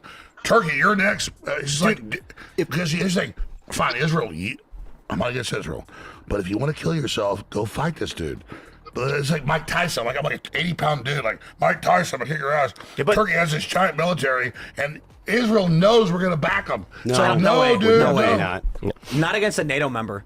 Yeah, it's not. Well, you saw Israel's teeing Turkey up. Hey, for sure. But that they're gonna find the line. Yeah. Well, Bibi just announced today that Israel isn't just going to be a regional power, but a global superpower. When you're a global superpower, as Bibi announced, you're going to have to. All their newspapers say it. We control the U.S. They say it. So now we run the world like cuckoo town. If you actually ran things, shut up. If they're I agree. if they're talking about Turkey, That means next, after Turkey, they're going to talk about taking over Spain and taking over Morocco so that they can control Gibraltar for that western seaport. Exactly. I personally don't think that any of that is going to happen. Because No, but I mean, think- that's what I'm because of saying. It's NATO. cuckoo. So, yeah, it is crazy. It is It's crazy. cuckoo. Yeah, it is. Let's jump to the story and bring it back domestically. We've got this from the Post Millennial. Old Dominion shooter Mohammed Jallow shouted Allahu Akbar as he opened fire, says the FBI. FBI has confirmed he shouted the phrase right before firing his gun. So for those that haven't And by the way, he was convicted in 2016 of being an ISIS operative. Yeah. Why the hell was this guy not in a Supermax? I like how you said hell. I'm trying to be nice. Like, I mean, come on, baby. It was good. They say the dead Old Dominion shooter Mohammed Jallow shouted Allahu Akbar right before he opened fire on students. This was at Old Dominion University in Virginia, I believe, correct? Yeah. Yeah. They say that FBI authorities also called the shooting an act of terrorism. And this isn't the only one. We also have that synagogue story, which we'll get to in a minute. Another Muslim. Yeah. So My point is, how he was convicted. Well, so but here's the question. You are right. How is this happening? Is the U.S. government letting it happen? 100%. Yeah, I mean, even Why? the Trump. They put the head of Al Qaeda in Syria. Well, we replaced Al Qaeda with Al Qaeda. We replaced Al Qaeda with Al I mean, how much money did we spend on that? But And this plus, was- this the Trump was- assassin, by the way, the FBI shipped him into the United States. This Not a lot of particular- people know this, and he's this from particular Pakistan. issue- Wait, which one? Which one? The one that they The recently Iranian caught one. recently. He's really Pakistani. He had an Iranian wife, but the Right, FBI literally the brought guy him in they the said country. that was going to kill Trump. Yeah. Both plots were CIA hired lunatics. Yeah, but this guy in particular, this guy that shot, that committed the attack at the Dominion, at Old Dominion, he was a product of a failed Justice Department. They should have put him in jail forever. It wasn't like the U.S. Yeah, he was convicted of an ISIS operative. And that was he should have been in a Virginia prison for the rest of his life, Or just But not in this country. Fair enough, but I do want to He point. was Hold convicted on. as an ISIS operative. Yeah, hold on. I want to point out an ROTC guy stabbed him and took the guy that the guy that killed. He got killed by a dude Well, with he a attacked an knife in the ROTC, and you got some badasses that there. kid. That So kid American needs badass killed himself. that kid needs a valor commendation. I agree. We want him on the show. Absolutely, absolutely. America, talk about Team America. Hell yeah. But the CIA has a history of bringing these guys in. Look at the 9/11 hijackers. They were denied visas into America, and then Michael Springmeier at the Jeddah consulate literally came out and said, "I was forced to allow these guys into America because Under the CIA Brennan's got orders. involved." Under Brennan. Yeah. I interviewed Springman. Yeah. Brennan ordered him to let all the hijackers in. Fine, but there's no evidence that this guy was actually brought in by the CIA. And with 4 years of an open border, and with the policies that There's the no left has doubt, been, there's no doubt. he could have got in. Actually, no, he was here in 2016. So this probably was during He President was Obama. convicted Yeah, of being he an was ISIS operative. Yeah, so this was How during. the fuck is, excuse me, This falls on how is an Obama's ISIS shoulders. operative still running around? He should have been in jail forever. If Do you're you- convicted do you of being think it's- ISIS, your balls get cut off. Do you think this is an inside job? No, I think these liberal judges, but here in Austin, it's all run by Soros. The other guy like shoots 5 people and let let them him loose go. the next day. Yeah. Like, There was a video that's been going viral where a guy was drunk driving and he crashed into a vehicle, killing this man's daughter and grandparents. This was in the UK, I think, and the female judge got him off on like community service or something. So the dude threw a chair at her, I guess. I think this is as Helen. I think what's her name? Helen Andrews. Is that the woman? Talks about the feminization of our institutions. You're getting Soros is propping a lot of these individuals up, so it's ideological as well. But yeah, no, it's Stockholm syndrome. Oh, you raped me, I turn you loose. They're releasing all of these criminals, and I think you make a good point because this is something that people have warned about for the past several years. This is what's going to happen when you keep releasing criminals. You get an ISIS guy and they say, give him a second chance. So what does he do? He goes and shoots a bunch of people. Well, I saw a video today where a 16-year-old's driving reckless on a moped in traffic, 80 miles an hour, and the cops arrest him. And I see 50 videos where they pull over an illegal alien, does not turn the lights on their 18-wheeler. And they go, you can go, you're an illegal alien. It's like, what the hell is this? Do you hear about the guy? I think he got 10 years for cheating in a fishing contest. Yeah. You heard the story? He was putting weights in his fish, so they convicted him. It's like fraud, 10 years or something like that. I don't know what the actual charges were, but... Yeah, our system is great. Then if you have a crooked toenail, you go to prison. I'm like, hey, I want molesters, I want bank robbers, I want child molesters dead. Once you've done with them, then you can worry about But you Somebody pointed- cheating on a bass fishing Here, contest. here you go. Here. Texas fishing cheating scandal: why a man could face 10 years for allegedly agree with you tampering on with that one, bass. Alex. Maybe it's worse than any of us realize, but it's a terrible headline when you have an ISIS guy get released and then go commit a terror attack, and a guy who was Yeah, cheating. ISIS guy fishing. goes kills people, and you're worried about a bass. Exactly. man. I'm like, what is this, Luke? It's insanity. Oh, it was in Texas too. It's probably intentional. I bet this whole like, oh, Arabs hate Jews isn't as big of a deal as people. They're just making it seem like they got every Jew around every. They're probably like, bro, all we want is stability, and America is like, no, what we want is the world. So No, you're right. The Muslims invented modern mathematics. Before the Muslims, the West, 100 years ago, British intelligence funded by the Muslims. They were like, it was a Riviera, man. The Muslims went rock and roll and champagne, baby.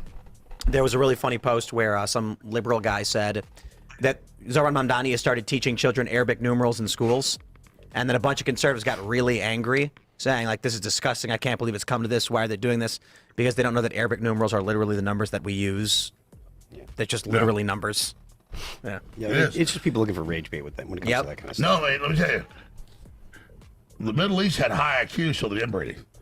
Yeah. We're not being mean about it. Like, now they're like, it's Yeah, dangerous. they a lot of cousin marriage and stuff. Oh my God. Yeah, arranged marriages and stuff. Yeah. I first heard this from the Joe Rogan podcast. He was talking with Gavin McInnes about it, and Gavin was talking about how there's and that got banned.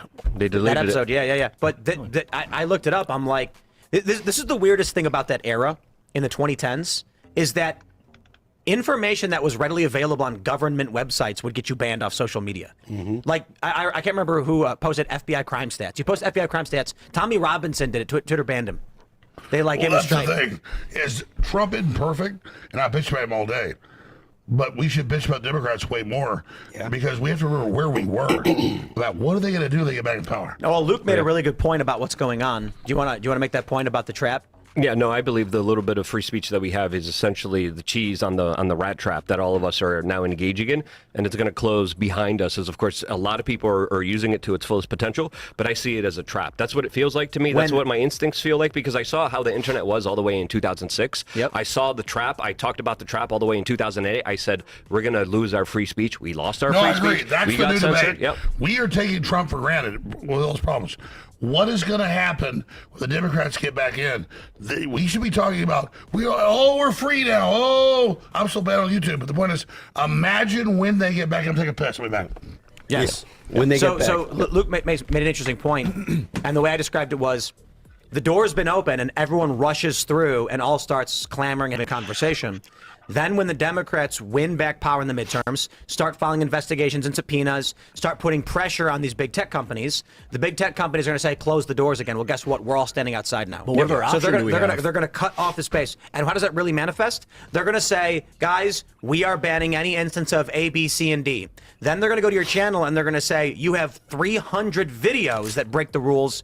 You're deleted. Exactly, and they're going to know exactly who to target. They're going to know exactly who to take out, and they're not going to do it step by step, slowly like they did the first time around. It's just going to be one day, overnight, everything's gone. That's why I'm telling my people to sign up to like my members group, to my email list right now, because one day all of us are just going to lose our speech, and there's nothing that we could do. They're also probably going to, before that happens, knock on your door and lead you away in cuffs. Then ban it might you not an even hour need later. to be that. It might not even need to even go there, because once they deplatform you, right? Once they debank you, like you can't even exist in this kind of society. Let me ask you guys this question.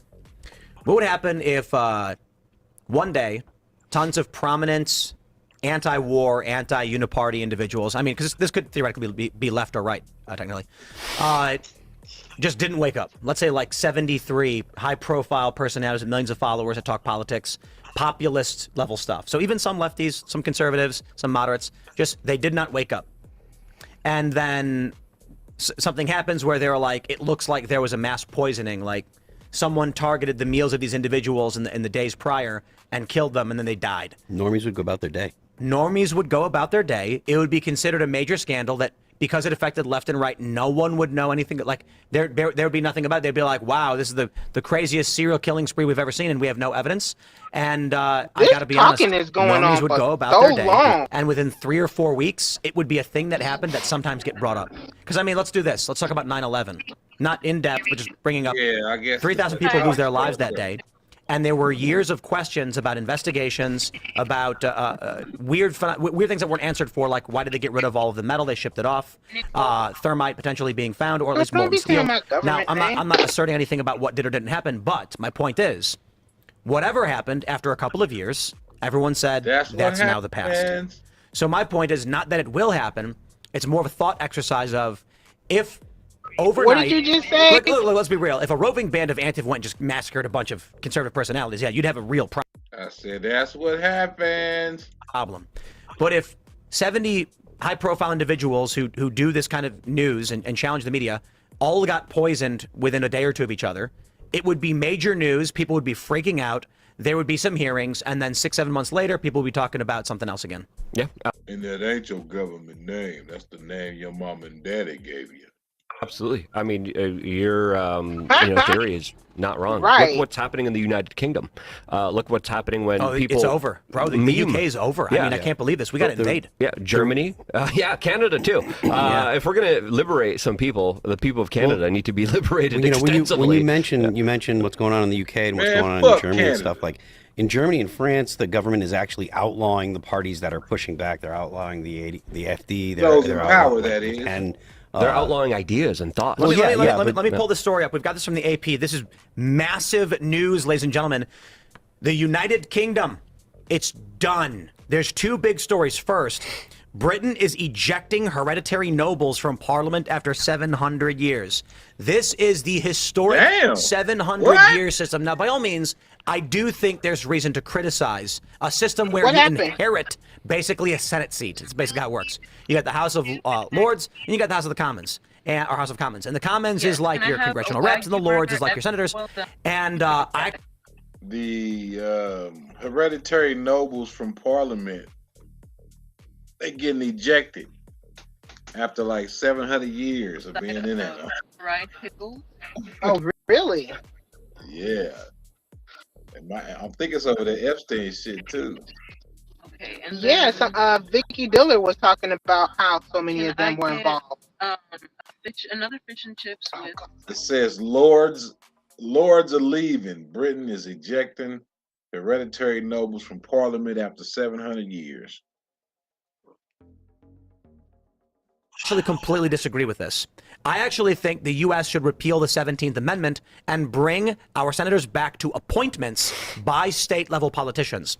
This is a little bit different because you inherit your political seat, which is kind of weird if you think about it. That being said, whatever your view is on it, this is a long-standing 700-year tradition that ties the modern political infrastructure of Britain to its history, and they are getting rid of it. On top of that, they are getting rid of Winston Churchill on their banknotes, among other English leaders, and replacing them with hedgehogs and beavers. I am not kidding. Perfect. This is the end of the UK.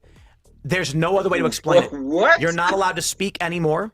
Replace them with what? Hedgehogs and beavers? What the fuck? What is going on? I mean, it's been that way for a while. There's certain groups that seemingly have carte blanche to do whatever they want, migrant groups. There's a polio outbreak happening now. They're getting rid of their ties to their own traditions and history, their political system. That's it. I mean, what's next? And the UK isn't like, they're not not economically strong enough to just be an economic zone, right? Like, yeah. People make the argument here, oh, the US is just is more than an economic zone, and I agree with that. But the US can, the economic power of the US does matter. The UK, it doesn't. Their manufacturing base is gone. They don't make anything in the UK to talk about anymore. Like, the only thing the UK has is tradition, and they're totally just destroying that at a record pace. Well, their local population is just not reproducing, right? Yeah. They're bringing in new people, and then they're afraid to even hold the new people that they brought in accountable to the laws of the land. Yeah. There's roaming grooming gangs that just get away because police officers don't want to culturally offend people, as they're doing at least 30 arrests a day for speech in the United Kingdom. The UK is always the blueprint for the kind of prison planet, the kind of enslavement system that they want to roll out. This is what's going to be happening to America if we allow the same type of steps that are happening even now, even under the Trump administration, with the digital ID, with the facial recognition scanners. All of this stuff is setting us up to a very dangerous situation. I know it's bad, but think of the possibilities like this. Okay. Pokemon on your mind. It's not a Pokemon. I know it's that's Sonic the Hedgehog. Phil. I know, Phil. but I'm making a joke about it. But yeah, I know who Pokemon. Sonic is. Turning the banknotes from the Bank of England into Pokemon cards. Actually, I got to be honest. I don't rightly care for a 10-pound note with a picture of Churchill on it, but I would absolutely get one of these. I mean, look, Sonic if the they were like, oh, we're going to take George Washington off the. Bro, they tore down Thomas Jefferson statues. I'm fully aware of that, but there was Pike there was a good amount. There was pushback on that, and I understand that the left was very successful, but this is exactly why I think that it's so important to prevent the left from getting back into power. Like, if they get into power, it's going to be all of the stuff that was happening during the Biden administration, but it's going to be ramped up like so much worse than it was. I think this is a good thing. This is something that they started in 1999, the reform process of getting the hereditary peers out of office. They left 92 people in, and I think this is because of people like Tommy Robinson. They're moving away from hereditary monarchy. Why do you think it's good? Because I don't think you should be born into power like that. I don't think you should. Dude's acting retarded. Quit y'all so smart. Why y'all falling for the left and right? You guys are that brilliant, huh? You should have a title passed down to your son. It should Why be not? democratic. Why not? Because you want the best from your society, not the king's kid necessarily. Well, the point is, Joe Rogan's vagina is this giant mothership that protects the earth. The shield against all the Satanism is Joe Rogan's vagina. Hey, Alex, do you think that it's a good thing that UK is getting rid of hereditary parliament? The House of Lords? The fact is, they're getting rid of it to turn it over to the globalists. Yep. And Islam, and the mayor of London, all of it. It's totally disgusting. You see this? They're taking Churchill and other British leaders off their banknotes, replacing them with hedgehogs and badgers. They've totally captured it. The UK has fallen. Could you imagine? Because Phil just mentioned this. If they announced they're taking George Washington and Lincoln off our bill. Trump was right when he said. That's why I love Trump. I get so mad when he's wrong because I need him to win. He was like, they're going to take the American flag down. They're going to take Thomas Jefferson down. They were taking down Robert E. Lee, and soon enough they said, "Oh, get rid of Thomas Jefferson." So that's the target. They tore a statue down in a bunch of places. No, they tried tearing down Christopher Columbus in Philly, and a bunch of South Philly guys surrounded it and beat the crap out of the Antifa and wouldn't let them do it. Yeah, this is like the Ministry of Truth in 1984, where they have to get rid of the history in order to the rewrite argument- it, in order to propagandize. They the talk so much so they're fast. made for They need to shut up. Southern generals and stuff like that. They'll make the same arguments for all of the founders of the U.S. They They're did just that. gonna They've say, done that. They've you done know, that. yeah, and the left I in the need U.S. this is going fool to to fall quit in line talking with about it. So we Joe need Rogan's to have vagina. the right be able to stand up to this stuff. And I think the argument against hereditary rule is propaganda and largely a myth. I think that all leaders have a possibility of going sour or being bad. Well, the point is, though, they're giving up the hereditary rule to the Islamics and the globalists. I don't So have a if they give reason it back right to the British now. people and we're all pro-Britain, it'd be fine. It's not. It's about globalist capitulation. Indeed. So getting rid of the House of Lords is not about having democracy, Ian. It's about saying we need to rip the British people from control of this government. That's what they're doing. So, Yeah, and and I'll the stress House this of too. Lords is only a check on the Parliament. So now the check is being removed. And so, Ian, you asked the question. We should have the best person, not someone who just inherits it. But what I will say is there are problems with rule by inheritance for sure, and we as a country don't have that. I say it's 114 out this way. Oh, okay. Yeah, he probably knocked out. However, you're only looking at the bad elements of it. However, many of the Exactly. We're not. It's like apartheid. I'm not for apartheid. They replace it with communism 10 times worse. Yeah. So what are they replacing it with? Is the point. But also on top of that, there's a history of when the king would have would find a wife and it wasn't inbreeding and had a son. The son was educated, trained, would be a military leader, and they said you have to be someone who can lead the people and serve. It wasn't like congratulations, you're rich from now on and can do whatever you want. It was largely viewed, especially with the Queen of England. The British people looked at her as someone who dedicated. dude, shut up. It's always been you can do what you want with you motherfuckers. Bunch of Do it thou wilt. Little goofy brats. Yeah, do it thou wilt. her life to service to them. And many of them, when you actually ask them, they view it as I get to live my life free from the trials and tribulations of foreign war and conflict. They're and public replacing management. it with Islamic rule. Is that proven? Well, if you take a look, literally the Muslims are taking over. if you take a look, what's going on? I just want to in see the evidence of that because that's an interesting. Well, I mean, so let me extrapolate. King Charles has literally endorsed Islam. And outside of let's not have a direct claim. Let's put it like this: I say yes, that is a top hat. if you are Muslim in the UK and you say horrifying things, you don't get punished for it. If you are a British and you post If online, you pray quietly from an abortion clinic, 3 years in prison. Yep. There was a woman who was standing outside an abortion clinic saying nothing and doing nothing. And police came up and said, "What are you doing?" She said, "Nothing." And they said, "Are you praying?" And she goes, "In my mind, you're under arrest." So when they allow 3 years in people, prison. when they allow Muslims to pray in the street, The or to Muslims obstruct- now go around saying no dogs at parks. Now they're passing laws in the UK, no dogs. He's drunk. So that's where you get the perception that is Yeah. Islam is taking over the UK. But I mean, if the king, so is the king sold out? Because Yes. the king can shut this down. The king can actually overrule this parliamentary act. Yeah, the king is in with Jimmy Savile. It's beyond Jeffrey Epstein. It's like Jimmy Savile got caught with dungeons, satanic dungeons, murdering kids. He had the highest security clearance. It's all there. They're totally controlled. And he was the child star that was a necrophiliac as well, connected to the royal family, doing a whole bunch of evil, absurd, occultist type of stuff that you can't even fathom or imagine. We can't mention what he did on this show here. He did way more wilder, crazier stuff, and that's what a lot of the sick elites get off on, doing some of the most evil things possible. Okay, so we're looking at either a really bad thing or a worse thing. Well, I mean, I guess, like I'm not really sure as to why the House of Lords is really all that bad. Yeah, I agree. Well, hereditary rule is insane, especially with the But internet. but again, it used to be good back when nutrition was localized and you only learned from your community. Now it's like get the best people. But the point that I'm making is you're making this assertion that it's bad, but you're not really telling us why I just told you why. Inbreeding, idiot No, I gets in agree with control that. because his dad had it. America's about getting rid of that. When you go to the store, it's all royal magazines out there. My point is they're getting rid of that to replace it. Like Keir Starmer was the head judge for the CPS for 15 years, covered up all pedophilia. It's on record. So my point is screw the House of Lords. The point is you're replacing it with a new group of bureaucrats that control all that. Yeah, Ian, I would put it like this. You know, what was it saying? Democracy is the worst system. Yeah, the Churchill quote, democracy is the worst form of government except all the others that have been tried. Yeah, exactly. And so when you look at the fact that you have hereditary rule in the UK, there is one thing you get guaranteed. It's that the people of Britain run their government. Now, you may argue they suck at doing it. They're self-interested, but these people are British. Now you're removing all of that from your politics. And what's going to happen is, as Alex pointed out, they're going to start bringing in non-citizens. You know, a really great point that was brought up recently is that the bill introduced in Virginia to ban guns for all people in Virginia was written by a guy who was born in Bangladesh. A Muslim.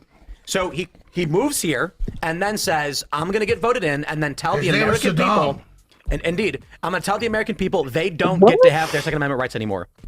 And to be fair, the governor, a white woman, agrees and is going to sign that bill. She's CIA.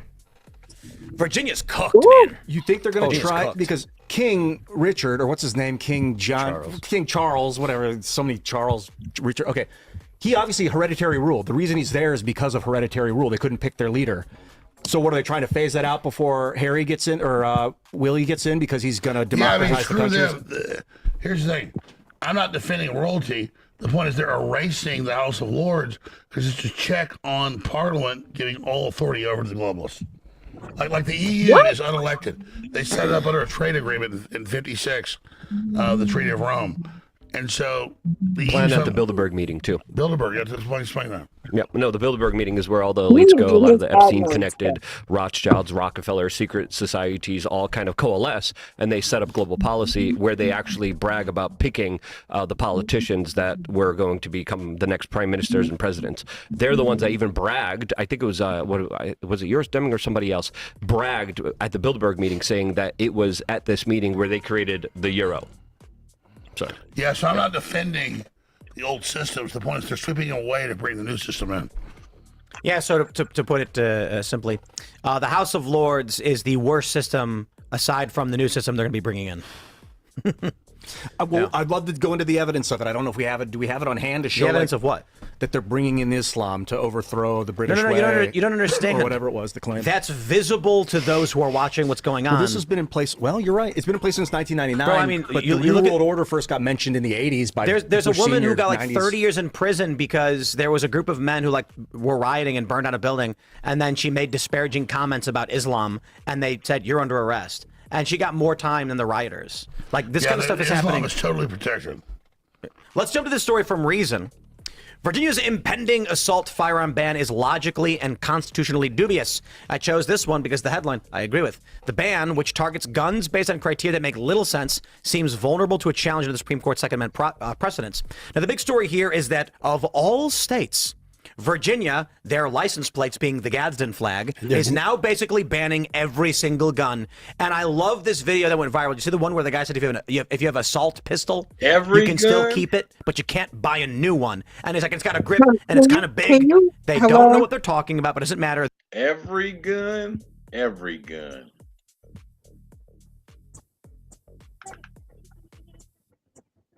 Every gun. They've been banned every gun. No. In the UK, they already did that. Oh yeah, UK gets nothing in the UK. You ain't got no rights in the U. In the damn, I'm already 20-something minutes for the end of this. What is this? Oh, not this. Oh, yeah, video. What is it? Don't say my video.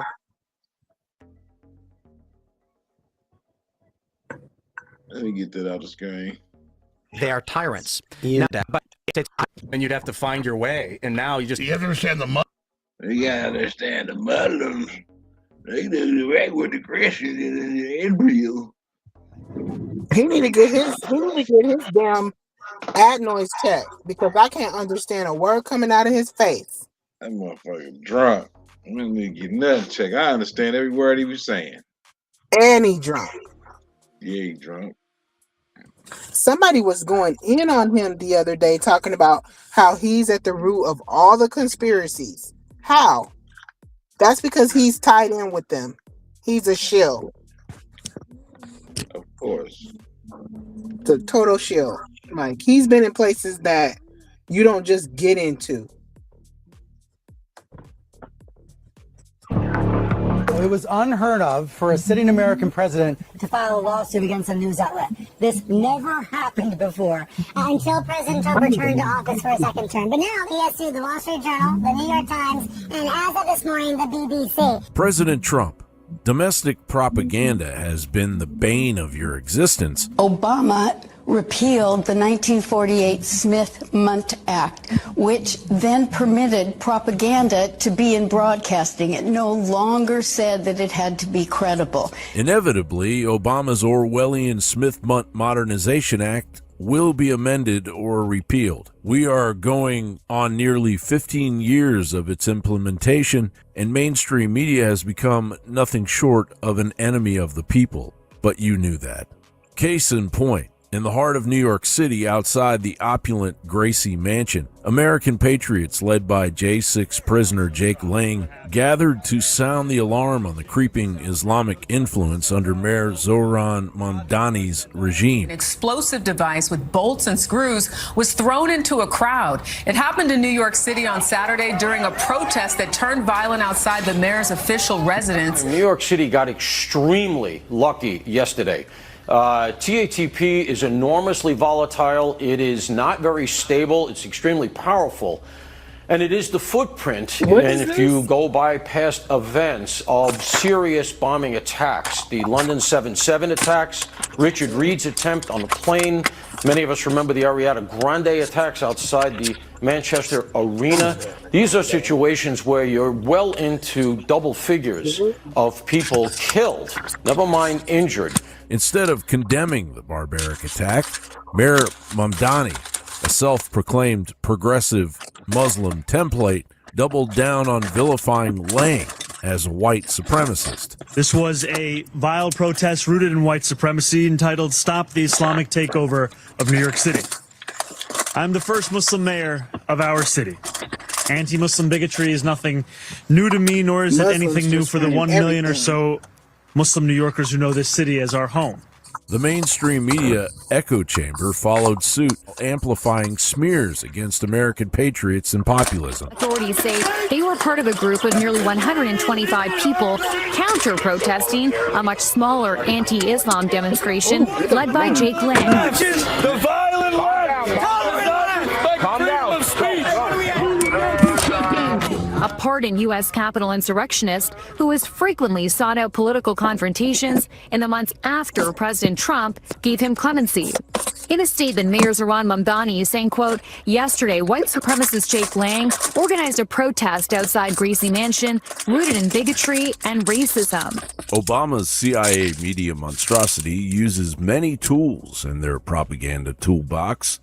One of those is called minimized framing, where certain aspects of a story, event, or issue are deliberately downplayed, underemphasized, or minimized in the framing process. This allows acts of terror, sedition, or treason to carry on toward their goal. CNN recently illustrated minimized framing in stark detail, posting about 2 jihadist terrorists as if their innocent lives took an unexpected turn on a lovely warm day in New York City. CNN had to redact and apologize. Another tool is outright lying. 2 Republicans say Muslims don't belong here after an attempted terror attack against New York's Mayor Zohran Mamdani, and the House Speaker Mike Johnson says nothing really to condemn those comments. I incorrectly said that the bombs that were thrown by ISIS-inspired suspects in New York over the weekend were directed at...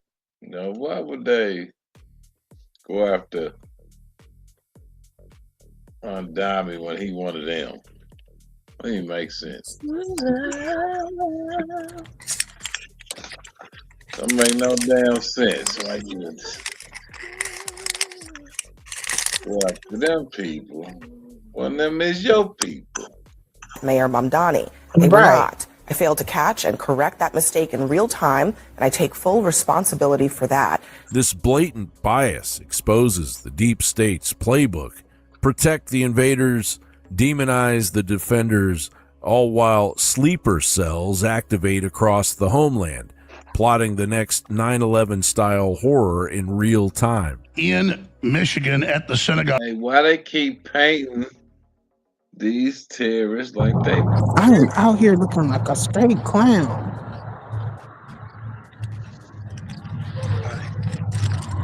Crazy. It look like they're making the face of American terrorism, niggas.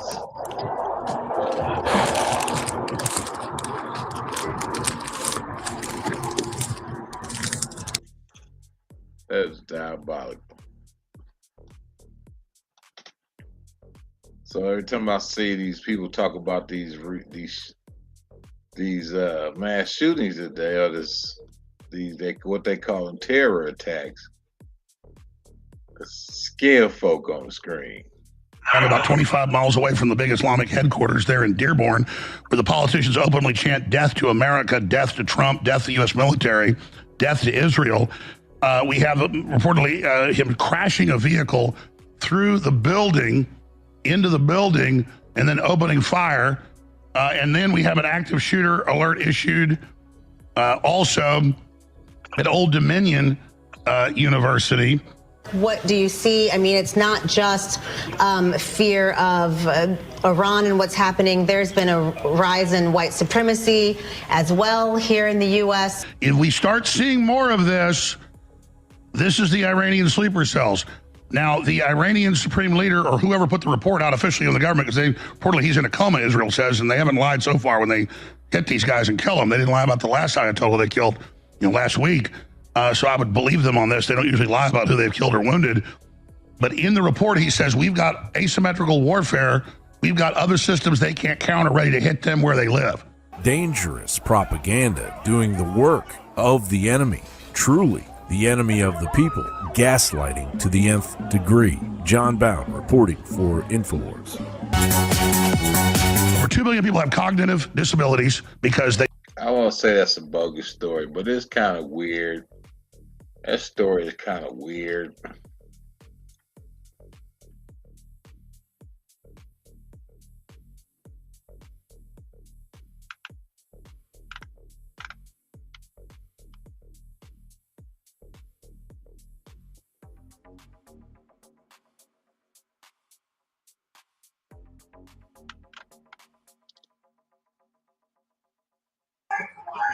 What did you say?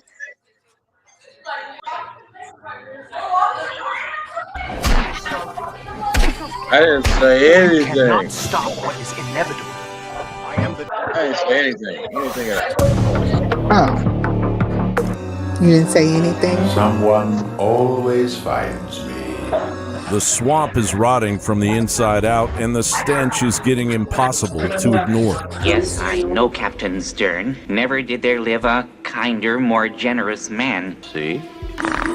Unless maybe the preschooler's prostitute ring. A longtime Justice Department employee, Timothy Parsons, busted and charged with child pornography possession and distribution. The very agency that's supposed to hunt down these monsters now caught harboring one of their own. Then the New York Times dropped a bombshell on Rhode Island priests abusing hundreds of kids over 75 years, with the church shuffling predators like deck chairs on the Titanic while covering it all up. The public deserves to know the truth, in my view, and they deserve to know it as a complete story, not a series of short stories that are told over time or over decades as priests are charged or as the media takes a particular interest over a certain period of time.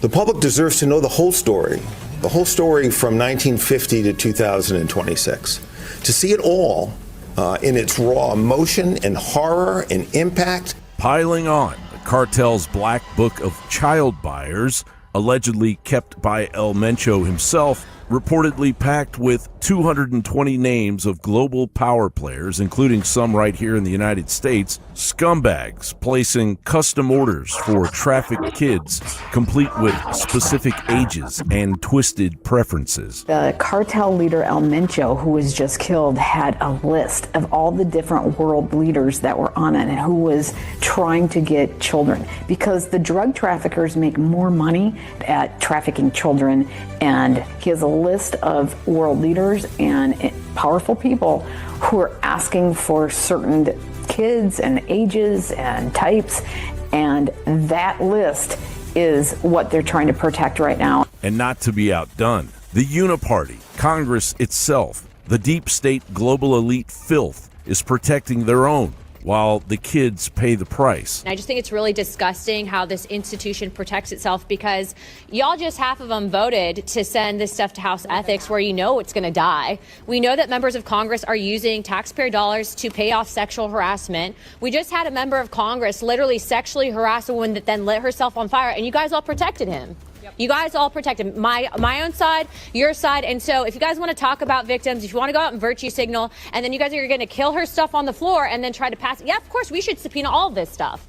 But just, I'm not going to sit here and play games. I think it's a complete fraud. I think that's why the American people hate us. I think the midterms are coming up and everyone should go on record for this. And I hope that members are exposed for this. I hope it goes back, I think, to the 70s, because it's wrong that it's happening. It's wrong that we cover up for it. It's wrong that we can't censor our own side because people are busy making deals because you guys don't want to censor your side. It's a deal that's been cut and people hate us for it.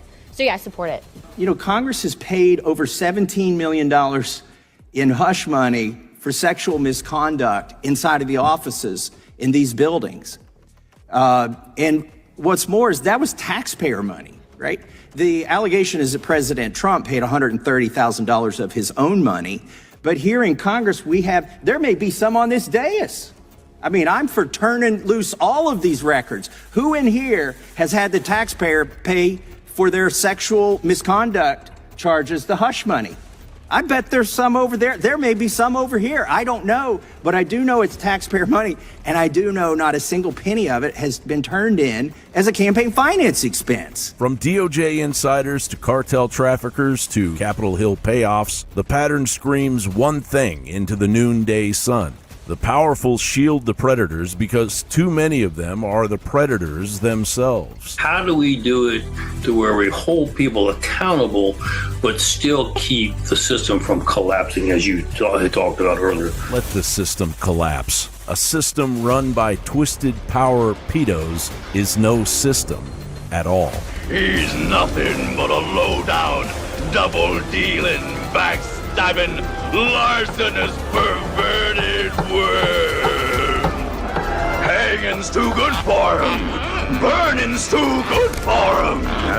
He should be torn into little bitsy pieces and buried alive. John Bound, reporting for Infowars.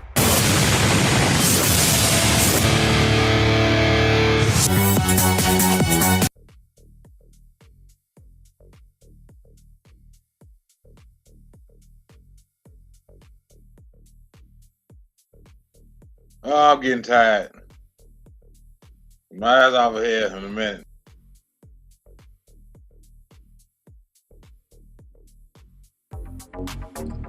What did you say? I didn't hear you.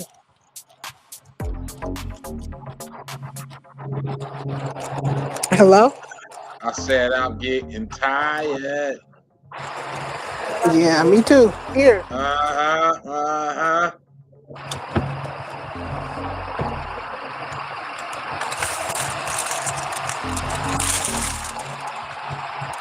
So are you gonna play that video?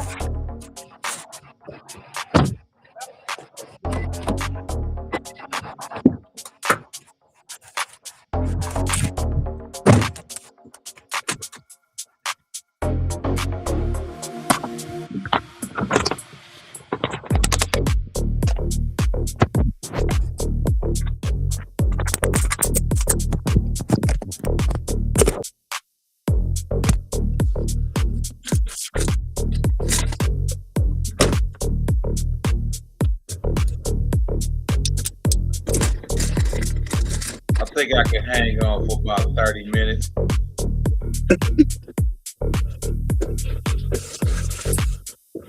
Okay, well. 30 minutes of nonsense.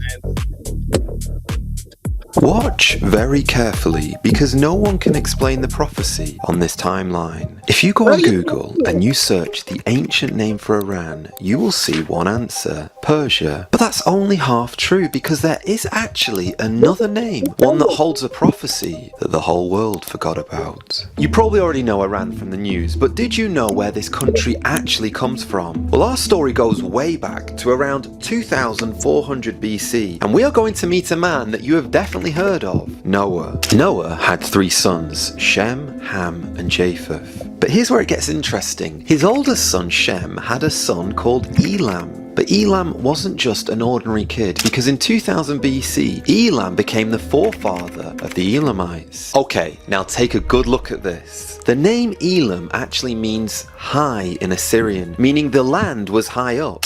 These highlands weren't just some random hills, they stretched for about 1,000 miles, all the way from near Babylon towards the Mediterranean. Over time, both the land and the people changed and grew. The Elamites, who started out a lot like the early Sumerians, eventually became part of what we now call Iran. Did you catch that? In other words, every time the Bible talks about Elam, it's pointing directly to the very beginnings of Persia. So make sure you remember that name, because this timeline will reveal a very surprising prophecy about the people of Elam, or should I say, the people of Iran.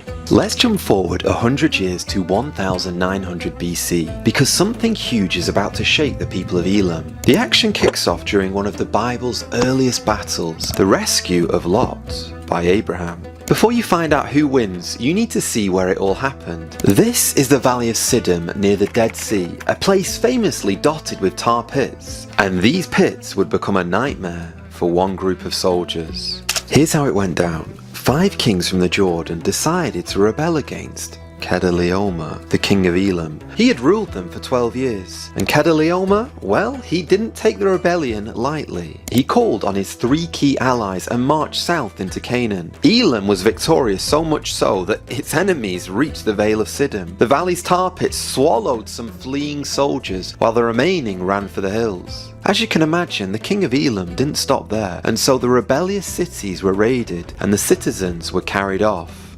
Lot was one of them. This is the part where the tables turned, and not in a way that people expected. Abraham, another famous man from the Bible, decided that he and his 318 trained Damn, I didn't know Ronnie Lott was in this.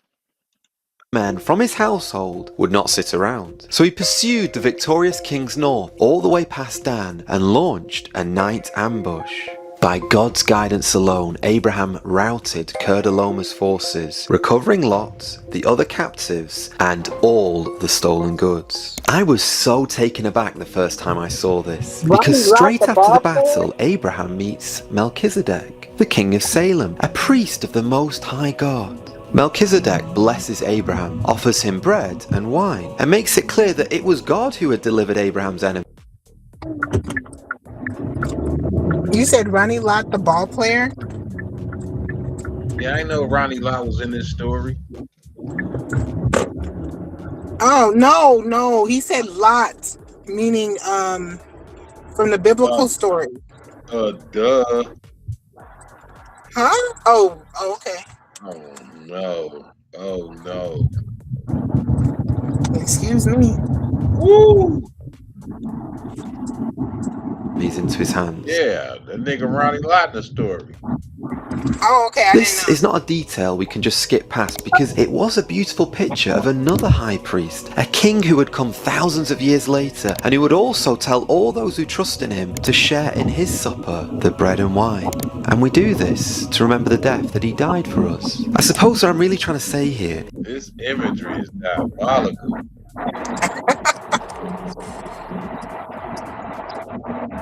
You don't like it? Like, share, subscribe, and get triggered. Is that Melchizedek was a sneak peek that points to the eternal King of Kings, the God-man, Jesus Christ. In 559 BC, our story takes a dramatic turn. Enter Cyrus II, later called Cyrus the Great. We pick up straight after Babylon had destroyed Jerusalem. It is here where we find Cyrus is now leading the Persians. Next he married the daughter of the Median king Astyages. This literally united the Persian tribes and other Iranian peoples. You would think his father-in-law would be happy, but not King Astyages. No, he saw him as a problem, and unbelievably, he was right. In a clever campaign, Cyrus defeated Astyages and even convinced some of his troops to join him. And you thought your family had drama. By 550 BC, the Median Empire was gone and the Persian Empire was born. But here's the part most historians forget to mention. The Bible had predicted Cyrus's rise at least 150 years before he was born. Isaiah calls him shepherd and anointed, saying he would conquer nations and rebuild Jerusalem and even the temple. I believe the most unreal part of this prediction, though, is the fact that Cyrus is specifically named in Isaiah 44, verse 28. Even Cyrus himself is said to have read these words and to have been amazed by the accuracy of Scripture. But what do you think? Do you think God was clearly guiding history using a king to fulfill a plan he'd written centuries earlier? Or do you think it's all just one big coincidence? One thing cannot be denied. Cyrus didn't stop after uniting Persia. He went on to crush the Lydians in the west. And then he turned his eyes towards Babylon, the most incredible city anyone had ever seen. Imagine this scenario. Walls so tall that they make you feel like an ant. These walls are over 90 meters high and they're broad enough for chariots to race along the top. They have bronze gates gleaming in the sun and towers that even touch the clouds. Are you imagining this right now? Because even the elusive Euphrates River flowed right through the middle, keeping the city rich and alive. However, inside these grand walls, pride ruled as much as any king. One night, while King Belshazzar was throwing a wild feast, whilst he was drinking from cups that were stolen from God's temple in Jerusalem, an unexplainable hand appeared out of nowhere and wrote glowing words across the wall. Mene, Mene, Tekel, Upharsin. It sounds almost unbelievable. but it really happened. But what made matters even worse is that no one knew what it meant until Daniel was brought in. He explained that Babylon's time was up and that God would give the kingdom to the Medes and Persians. That very night, as the Parsi roared on, the prophecy came true. Cyrus's troops had made an incredibly calculating move. They had quietly diverted the Euphrates River, lowering its water until they could sneak right under the city walls, through the riverbed. Normally, those huge inner gates of bronze and iron would have stopped them cold, but on that night, unusually, they had left them wide open. The soldiers slipped in without even breaking a fingernail, and before dawn, Babylon had fallen, exactly as God said it would. But hey now, I can hear exactly what you're thinking. Joe, is this the ancient prophecy that most people don't know about? No, it's not. This one came from Isaiah, and it was written about 200 years earlier than Belshazzar's party. In this prophecy that we're talking about, it predicted that God would break in pieces the gates of brass and cut through the bars of iron. And it even describes how the loins of the king would tremble. And guess what? That's exactly what happened. Belshazzar was removed, Darius the Mede took charge under Cyrus's new empire, and Daniel found favor once again, serving near the top of the kingdom. Not long after the dust had settled, in around 539 BC, Daniel faced one of his most unforgettable moments of life, the lion's den. Under the new Medo-Persian rule, jealous officials tricked Darius into signing a law that banned prayer for anyone except the king. Daniel, being Daniel, kept praying anyway, and so what happened? He was thrown into the den of lions. But God shut their mouths, and that night he showed the whole Persian court that the living God of Israel ruled over every empire, over every creature, even lions, and that no one should mess with a man of God. Now, I do want you to pay close attention because Babylon, the city that once mocked God and crushed his people, was now finished. So let's just pause on that for a second. Because through this Iranian man, God was setting his people free, just as he promised to do long ago. Don't forget that fact, because it will leave you speechless when you see the powerful plot twist later on this timeline. But right now, listen to this. Though Babylon now lies in ruins, the Bible tells us of another Babylon yet to come. It talks about it in the last book of the Bible, Revelation. Just like the first Babylon, this one too will fall. So my friend, I can assure you of one thing. No empire, no matter how powerful, no matter how great there is a man on this world, no matter how famous, none of them can stand forever. None of them can stand against God's plans. So that is why you would be very wise to stand in the light of the Lord Jesus Christ right now, before the darkness of Babylon rises up again. By the way, if you doubt the Bible's reliability, fix your eyes on this archaeological discovery. This clay artifact is known as Cyrus's cylinder. It's super old. It's dated to 538 BC, making this football-sized artifact 2,560 years old. So what makes this clay tube so special anyway? Well, it's what it says on it that turns heads. Covered by ancient Akkadian writing, it states that Cyrus declares that the conquered peoples by the Babylonians are now free to return to their lands, free to rebuild their temples, free to worship their own God. You do realize how massive this is. Empires never freed their captives. It was unheard of. But Cyrus did. But if you thought that was special, wait until you hear this. The Bible also records a near identical decree, but it's addressed to the Jews. In Ezra chapter 1 verses 2 to 3, Cyrus writes, "Thus says Cyrus, king of Persia, the Lord, the God of heaven, has given me all the kingdoms of the earth, and has charged me to build him a house in Jerusalem." Guys, that's not just tolerance from a Persian king, but rather a man acknowledging that the God of Israel is the real boss. Okay, I know how much you guys love archaeology, so get a load of this. Under Cyrus's command, the exiles began their long journey home. By 538 BC, the first wave finally arrived in Jerusalem, and step by step they started to rebuild the temple. This is the very structure that would later be known as the Second Temple. Centuries have passed, and yet we still have remains of it today. There's the Robinson's Arch jutting out over the western wall, the massive stones of the Temple Mount itself, ritual baths, the remnants of the Hulda Gates, and even the trumpeting stone where priests once announced their festivals. This was all only possible because God used the Iranian King Cyrus to fulfill his plans. And that is exactly why this Persian end times prophecy that very few know about makes total sense. But at the same time, it doesn't make sense at all. I was really struck by the next period of our timeline. In around 525 BC, Persia had gone from a small regional power to one of the biggest empires in the world. And Daniel, living in the courts of Babylon and later Persia, got visions from the Lord that predicted all of this with a scary accuracy. Do you know what one of the most striking visions was? In Daniel chapters 7 to 8, Daniel saw 4 unexpected creatures rising from chaotic waters. One of these creatures was a huge bear. It was raised on one side, and that was supposed to symbolize Persia. That lean, it showed that Persia would rule over its neighbor, the Medes. in Persia? Daniel also saw 3 ribs in the bear's mouth. Those were Persia's major conquests: Lydia, Babylon, and Egypt. So come on now. What do you think? What do you think went down after Daniel saw this? Well, you're not wrong. Persia crushed Lydia in Asia Minor, took Babylon in 539 BC, and under Cambyses II marched across Sinai to defeat Egypt's pharaoh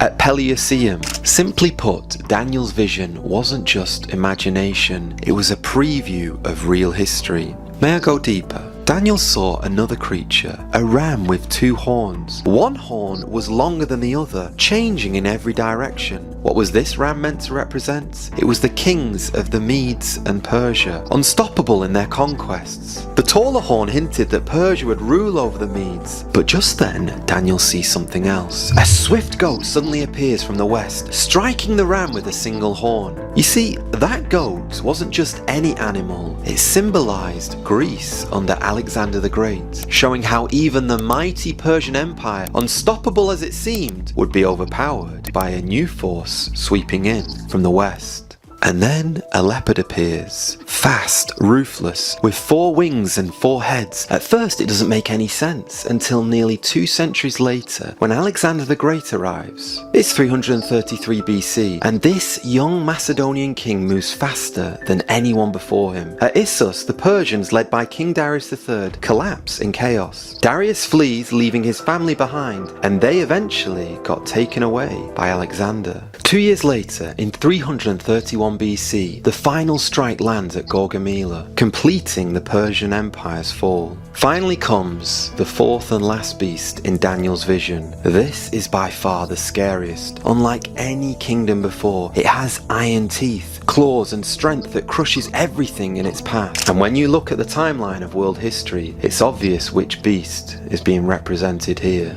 Rome. A kingdom so powerful and so ruthless, it would rule the world for centuries. And you know exactly what I'm talking about, because the world under Roman rule was the world that Jesus lived in when he walked on earth. And in the end, it was Roman soldiers who nailed him to a cross. And yet that wasn't Rome's doing. It was all part of God's plan all along. On that cross, Jesus took our place, carrying our sin, our wrongdoing, so that you and I can be forgiven and free. Just a little diversion, in case you haven't realized yet. This nigga got me banging Jesus on my channel. Sheesh. Diabolical. Terrible. I am a super terrible Bible-believing Christian, and about 10 years ago, I made a choice not to run any commercials, any adverts on this channel. I just wanted the gospel to go out freely without any distractions. It has been a very exciting journey so far, and if you'd like to be part of it, and you're not against seeing ad-free content in the future, please do subscribe. Alright, last time I checked, this was one of the world's biggest ziggurats, and it's found in Susa, the capital of Persia. And it is here, in this city, that it would become the stage for one of the world's most unexpected miracles. You and I have arrived in the Book of Esther at a time when Persia is at its peak. Yes, ancient Iran has just become the largest empire the world has ever seen, stretching from India to Ethiopia. That's an impressive span of 3,000 miles. But I wonder if anyone else is asking, where are we on the timeline now? Well, it's around 480 BC, nearly 60 years after Cyrus first freed the Jewish exiles to return home. Some have gone back to Jerusalem to rebuild the temple, but many decided to stay behind in Persia. That's where our story unfolds. The king on the throne is King Xerxes I, known in the Bible as Ahasuerus. He was ruling from 486 to 465 BC. History tells us he's the same ruler who launched massive wars against Greece and who lived in incredible luxury at his palace in Susa, which is what we now know to be modern-day Iran. My friend, it all begins with a scandal at the royal feast. Xerxes calls for his queen Vashti to show off her beauty before the other nobles. She is totally embarrassed and refuses. So in a rage, he removes her from her crown. The king is now single and looking to mingle, and so he calls for a nationwide search for a new queen. And as you can probably imagine from what we already know about this guy, beauty was the #1 requirement. Among the many beautiful women brought to the palace, there was a young Jewish woman named Hadassah, known by her Persian name as Esther. She's been raised by her cousin Mordecai, who serves under the king's gate. And interestingly, archaeology even mentions a Persian official named Marduka, possibly the very same Mordecai. Funnily enough, the woman of God, Esther, wins the beauty contest and is chosen as queen. Meanwhile, trouble brews in the shadows. A royal advisor named Haman plots to destroy all the Jews across the Persian Empire. He's manipulative, he's proud, and unhelpfully close to the king's ear. When Mordecai learns of the plan, he sends a message to Esther. You're in this palace for a reason, and maybe this is your moment. The tension is brutal. If Esther speaks up without being summoned, she could be dealt with suddenly. But if she stays silent, her people will die.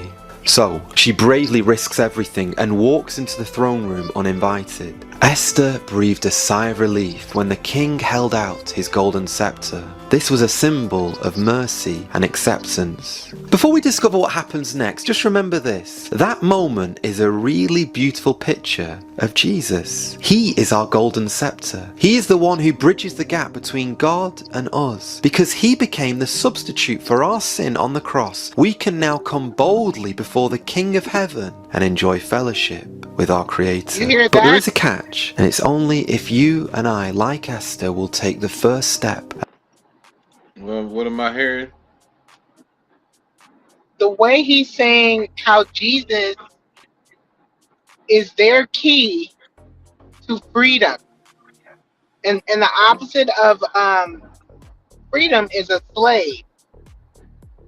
So literally,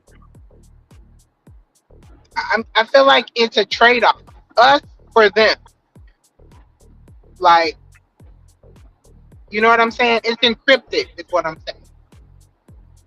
Hamster wheel? Hamster wheel. Yeah. Yeah. True. And they have to keep re-putting him on that cross to keep themselves, to keep this matrix up. You know what I mean?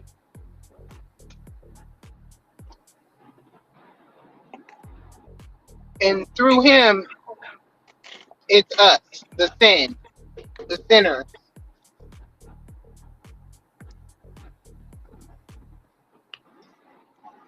Interesting.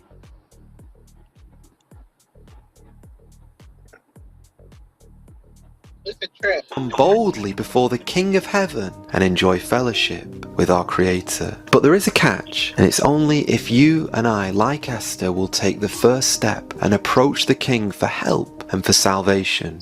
Okay, so Esther has done just that. She's asked for help and she's exposed Haman's plot. The king is furious and has Haman put on the very gallows that he built for Mordecai. The Jews are saved, and in fact this act of courage is still remembered today in the Jewish festival of Purim, celebrated every spring.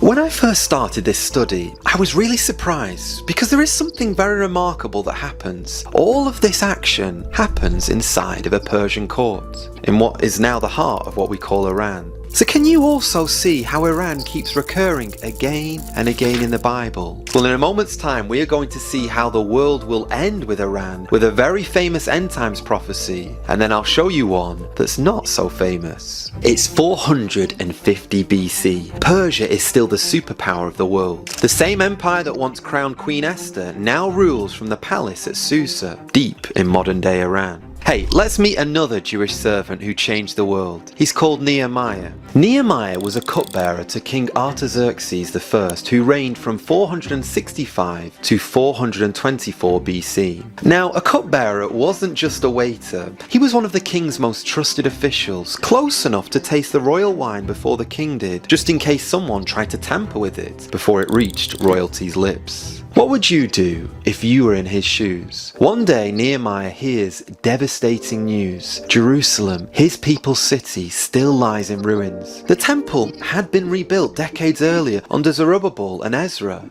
But the city walls, they were now rubble. Defenseless, a ghost of its former city. If you've never tried prayer, may I challenge you to try it, because big things happen when we pray big prayers. And this prayer was what emboldened Nehemiah to ask permission from the most powerful man on earth to rebuild the city walls. You probably already know that the king said yes, so let's travel to 445 BC, because it is here where we will see Nehemiah setting out across the desert from the royal court of Persia to the broken streets of Jerusalem. Picture this, enemies threatening him from every side, but he doesn't give up. No, instead he organizes builders, families, even priests to grab tools in one hand and protective devices in the other. Are you imagining this right now? Because astoundingly, in just 52 days, the wall rises again. Between you and me, this isn't just a legend written in a book. Archaeologists have literally found it. In Jerusalem's ancient city, near the step-stone structure, researchers uncovered a massive wall, 19 feet thick, built directly over earlier ruins. The pottery fragments around it date precisely to the Persian period, and the construction looks rushed, just as Nehemiah described. It even matches the sections built by Shalon, mentioned in Nehemiah 3 verses 15 to 16. So again, I'll ask you, can you see this pattern repeating throughout the history of Iran? Well, I'm going to choose my words very carefully, but think about it. A Persian king funds the restoration of a Jewish city hundreds of miles away. In other words, the Empire of Iran plays a direct role in rebuilding Jerusalem's story, and that is why their biblical destiny is even more fascinating later on. There is an even more famous example of this, and it happened centuries later in 4 BC. Persia is about to play a key part in the announcement of the coming of the Messiah. In Matthew 2, the Magi, aka the wise men from the east, traveled to Jerusalem following a star asking, "Where is this newborn king of the Jews?" Okay, it's mega important that we don't forget that their nationality isn't directly mentioned, but evidence points to the ancient lands of the Medo-Persian Empire, modern-day Iran, and these men, scholars of astronomy and prophecy, likely studied Daniel's writings, including the 70 weeks prophecy. And if you're a Bible student, you'll know that it outlined the timeline of the Messiah's arrival. Again, my friend, we cannot say for certain that's what guided them, but we do know that they recognized the significance of the star, and they journeyed across deserts bearing gift of gold, frankincense and myrrh, each symbolically representing Christ's kingship, divinity, and final sacrificial mission of dying upon a cross for the sins of the world. Okay, I know exactly what some of you are thinking. You're saying, Joe, I bet the unheard of prophecy you've been hyping up for this entire video is this one. Well, I'm afraid you'd actually be wrong. Kind of.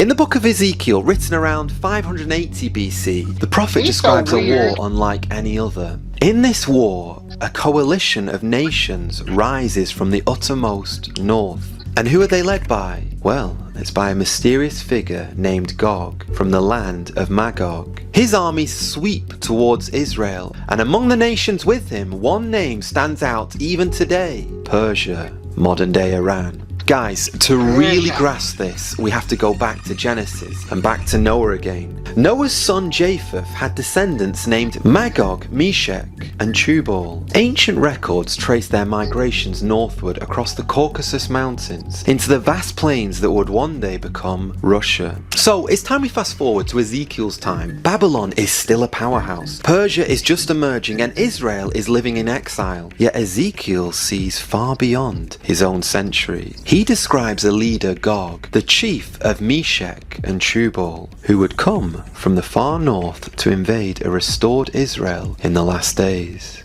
The Hebrew phrase literally means the uttermost parts of the north. From Jerusalem's point of view, there's only one nation that fits that description perfectly: Russia. Now, I'm not going to say anything else on this because some of you know I did a deep dive into ancient history on why I do believe this is Russia in a previous video. But I will also say this: I could be wrong, and some of you I know strongly disagree with this viewpoint. Anyway, whether you believe it's Russia or not, this is fact now. Next to Russia is Persia or Iran, and they are directly named in Ezekiel 38 verse 5. Alongside them Cush, which many of us know to be the modern day Ethiopia, and Put is Libya, whilst Gomer many believe is to be linked to early German tribes. And Beth Togarmah is well known to be ancient Turkey and Asia Minor. This is a pretty unusual alliance, part Middle Eastern, part European and part African, and yet all marching towards Israel. Now, according to our timeline, this prophecy was written 2,600 years ago. And yet, the alliances we see today, Russia's partnership with Iran, and then there's this cooperation with Turkey, and even influence spreading across Africa. I didn't know they was all marching towards there. I thought they was all coming here. Exactly. See, the way he's saying it is how they believe it or how they want to push it. But how we know it is the truth. It's all screwed up. That's what this stuff is. It's called replacement theory.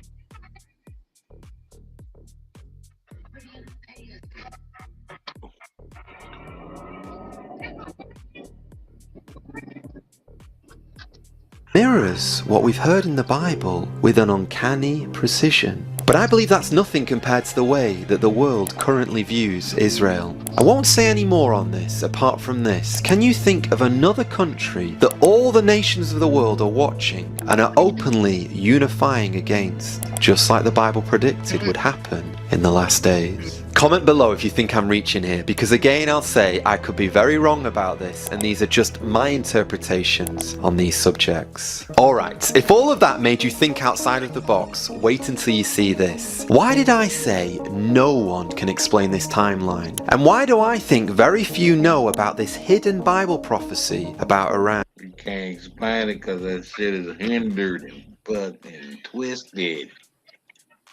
Well, this is why. Iran is a nation that once saved Israel. It later betrayed Israel, and one day it will be saved by Israel's God. Let me break it down step by step. As we follow the biblical thread, you've got Cyrus the... Huh? What? Yep. Yep, that's the so-called prophecy. And that's why Trump was doing that whole thing where they were telling the military, oh, this is a biblical war and all that. It said Iran will save Israel. Because Cyrus released the Israelites, and he was the Persian king.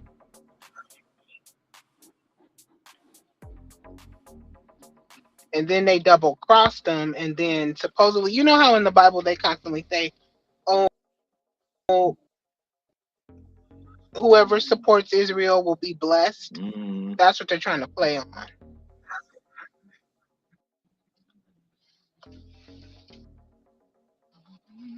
Yeah, that's what they're trying to play on. So America supporting the fake Israel in all these little skirmishes, you know, that's what they're trying to get people lined up with so that we support it. But it's all fake because none of these lands that they're talking about are truly those lands in the Bible. Russia, you know, Russia was actually what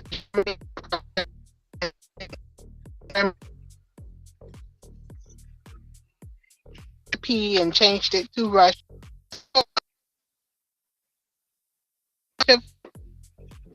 You breaking up like crazy. That's because I just to the house. No. I need to get to my Wi-Fi. What I was saying.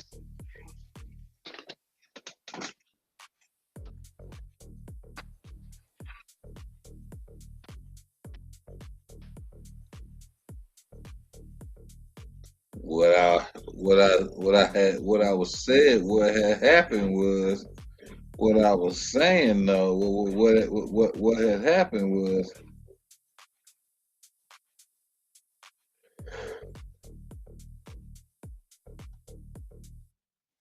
Great, freeing the Jews in 539 BC. Darius I supporting the rebuilding of the Jerusalem temple. Artaxerxes granting Nehemiah permission and resources to rebuild Jerusalem's walls. And even the Magi from Persia honouring Jesus centuries later. A remarkable pattern of Persia appearing again and again as a surprising deliverer of God's people. Persia begins as a deliverer, becomes a worshipper with the Magi, and then becomes an enemy, and then finally somehow ends up as a redeemed people. A 4-act divine irony written across millennia in the pages of the Bible. Cyrus is even called by the name in Isaiah 45 long before he's born as my anointed one, the man who would set the captives free, and he does. Centuries later, the Magi from Persia bow down before God incarnate, showing that the empire that once released God's people now worships him. And then history turns. Persia, modern-day Iran, reappears in a prophecy as part of the Northern Alliance in Ezekiel 38 and 39, standing with Gog against Israel. The very nation that once delivered God's people becomes part of the force that tries to destroy them.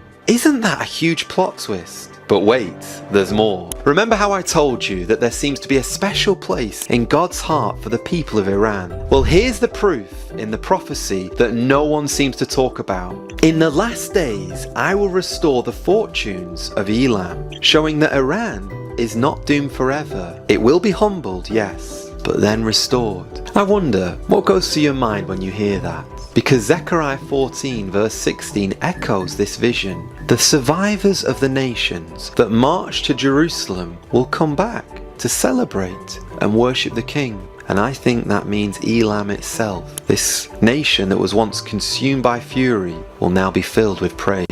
Let me let you into a secret. I also have a special love for Iranians ever since we first started to do a Farsi Bible study at our church, because the Lord kept sending Iranians to our church who wanted to learn more about Jesus. Above all, if you are a Christian, you too should start remembering Iran in your prayers. Because if I was to ask you which country in the world right now has seen the most converts in the last 10 years, what would you say? Well, the answer is actually Iran. Despite intense circumstances, Iran has experienced one of the most remarkable Christian revivals in modern day history. Estimates suggest that between 800,000 and 3 million Iranians have converted to Christianity in recent years. This growth is huge, especially considering that in 1979 there was believed to only be 500 Christians in the entire country. And get this, reports even indicate that 2,000 Iranians every day are turning to the Lord Jesus Christ in repentance and faith. So, over to you. How do you untangle all of this then? Because the destiny of Iran isn't just national, it's also personal for you and me. What God does for Iran, he does for every believer. He takes what's opposing him and he makes it holy. He redeems what's rebelled and restores what was lost. The same pattern runs through the gospel. We were once enemies to God, yet Romans 5 says, while we were still sinners, Christ died for us. Judgment became mercy and wrath turned into grace. That's why this timeline matters. Even a nation that was destined for judgment isn't beyond redemption. Cyrus opened the gates of Babylon to free God's people, and centuries later, Jesus opened the gates of death when he rose from the dead to free all people who will trust in him. At the very end of the world, when the nations gather in worship,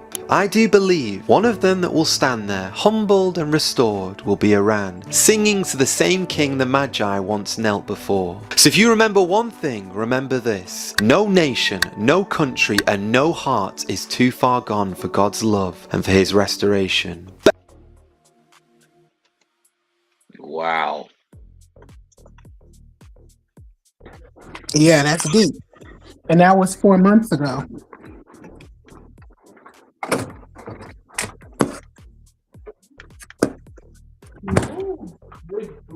You move.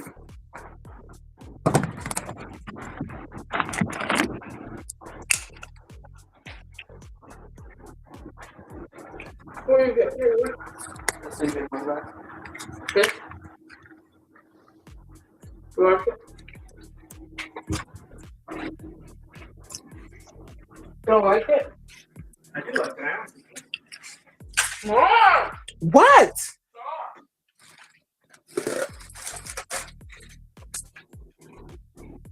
Get out of my way.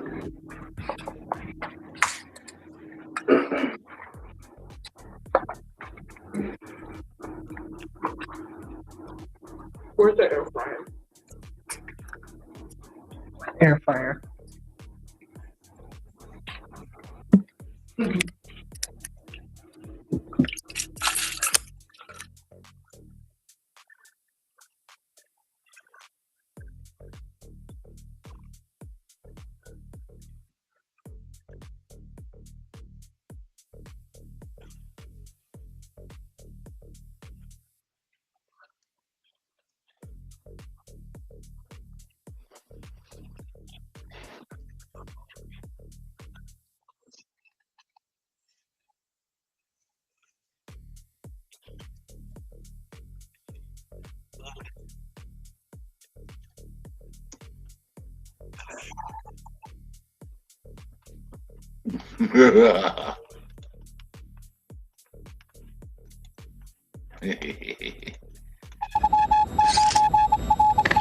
It's Thursday, guys. I figured it out.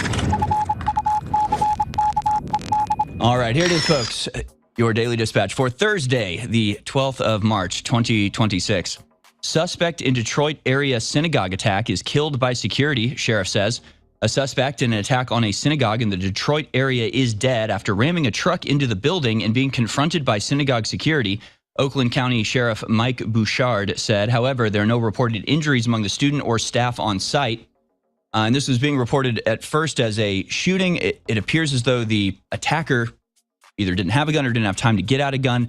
So far, the story is that this truck drove right into the synagogue, was driving down one of the hallways when the driver was killed by not a local police officer, but one of the security officers at the synagogue, private security who'd been hired. And then the truck either had an explosive in it or caught fire because of the crash. And we're still, I'll show you a video of the sheriff giving a press conference on this in just a second, but we're awaiting any updates to that. We also have a shooting at Old Dominion College in Virginia, and that ended with the shooter dead as well. We have a name for that shooter. I'll bring you that in just a second.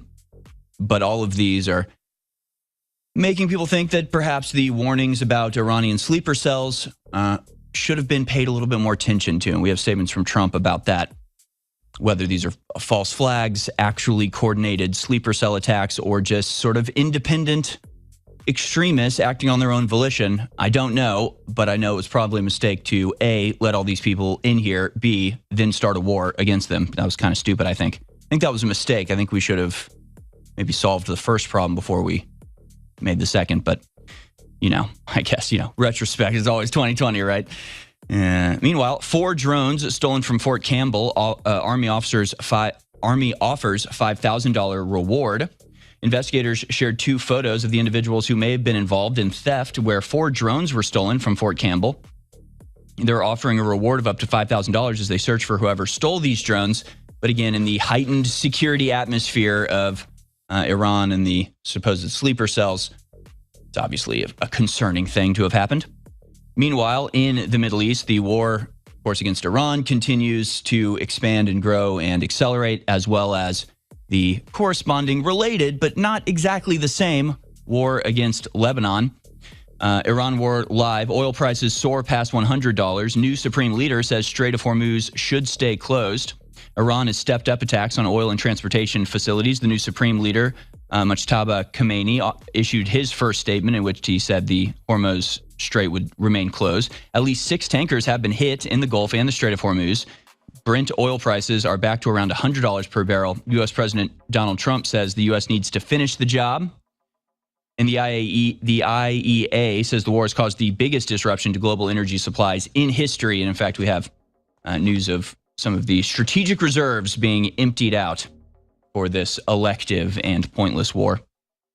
At Ramlet al-Baida, a massacre on the beach. Basically, the Israelis have massively expanded the exclusion zone in Lebanon, where they tell everybody to flee from. Millions of Lebanese people, hundreds of thousands of Lebanese people, I should say, at this point have fled their homes. Many of them are camping on a beach, having fled their homes, and then Israel bombed them. Welcome back, folks. This is The War Room. News continues to break.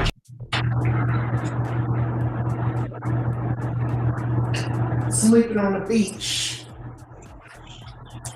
Man, I'm finna be sleeping in the bed.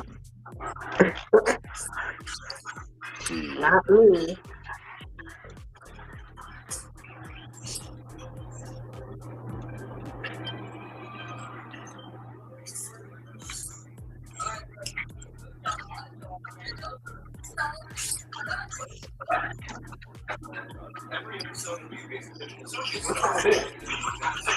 I know them kids ain't got you outside still. No, we at the house.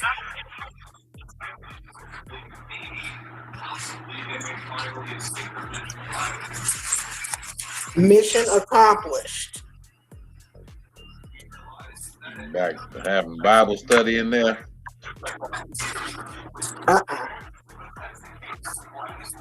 Everybody went to their separate places. Kind of.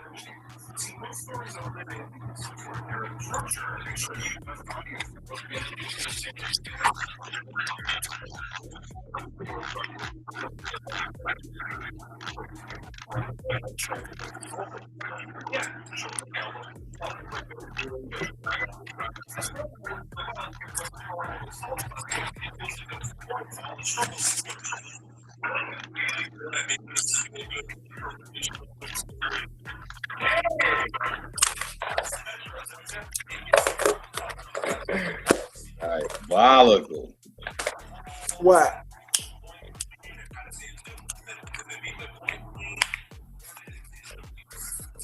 So what did you come up with? What you mean? From everything you've been watching.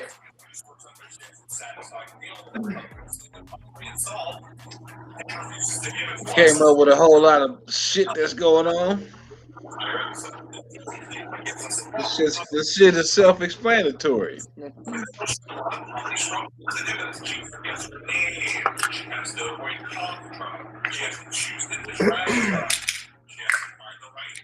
So did you ever find China supposedly blew up its own ship? I ain't find none of that.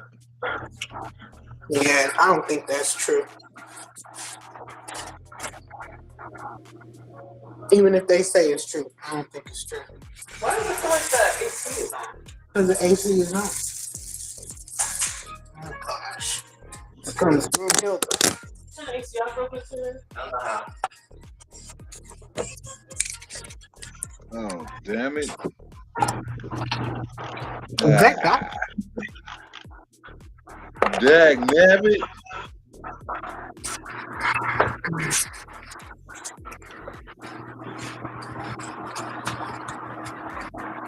Excuse me, you just bring it back to me. Excuse me. There's no excuse.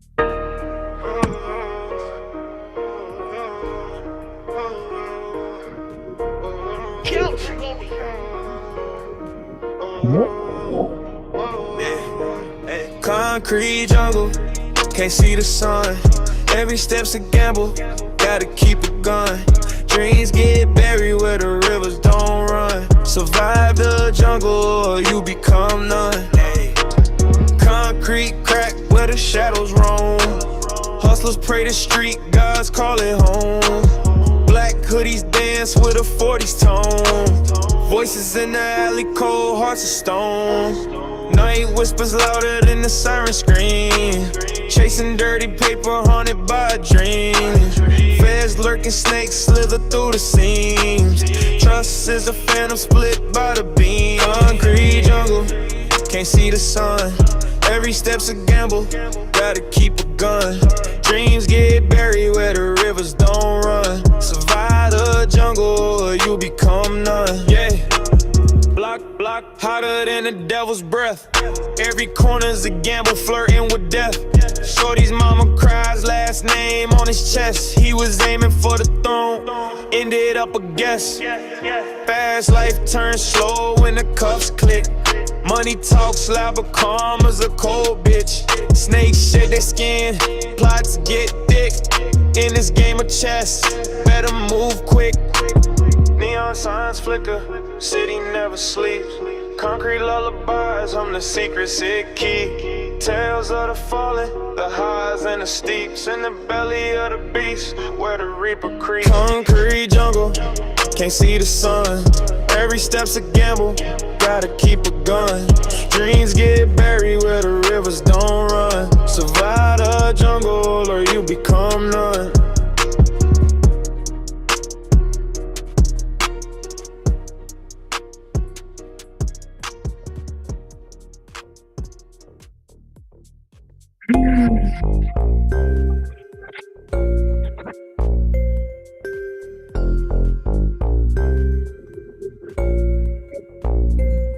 Give me the B-A-Y breeze. Baby, don't chase me or you going off E. Crazy how them bitches turning slack on me. I'm not one of them boys that running back on C.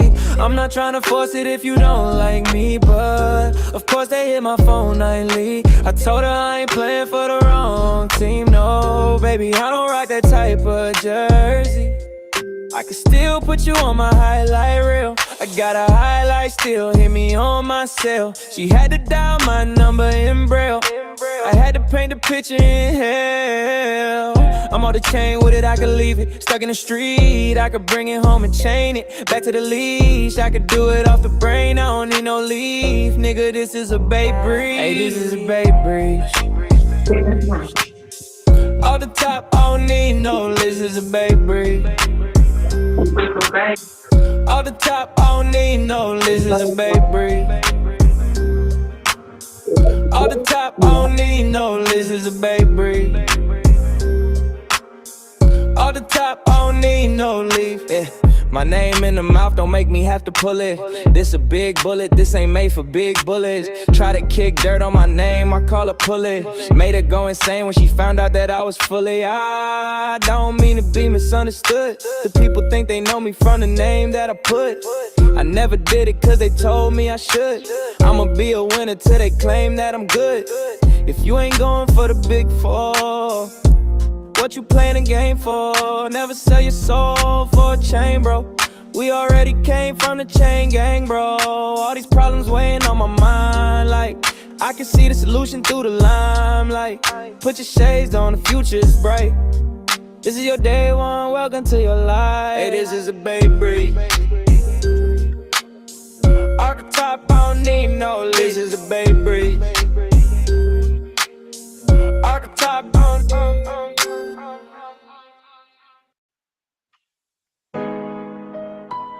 Now, I don't get like this unless provoked. I like to spread love.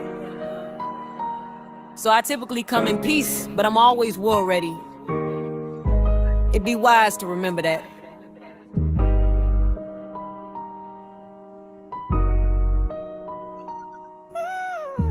Yeah, it'd be wise to remember that. False prophet, fruit parade.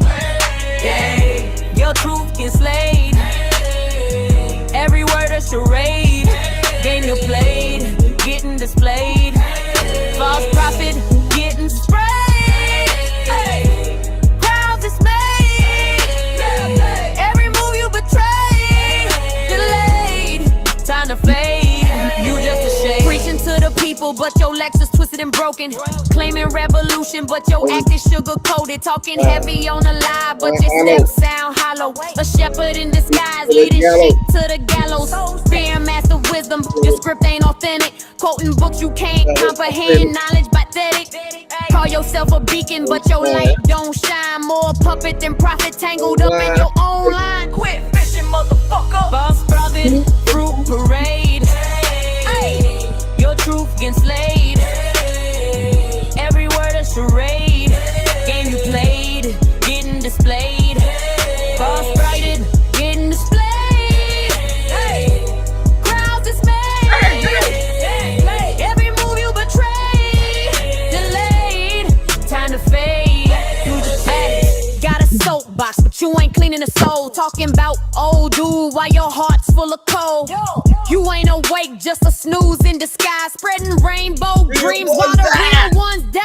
Your mantras rehearsed, your chants sound plastic. Wanna lead a movement, but your grip is too elastic. Your third eye's blind, your crown ain't divine. You a glitch in the matrix, ain't no spark in your line. Broken mind. It would be wise to never speak my name again.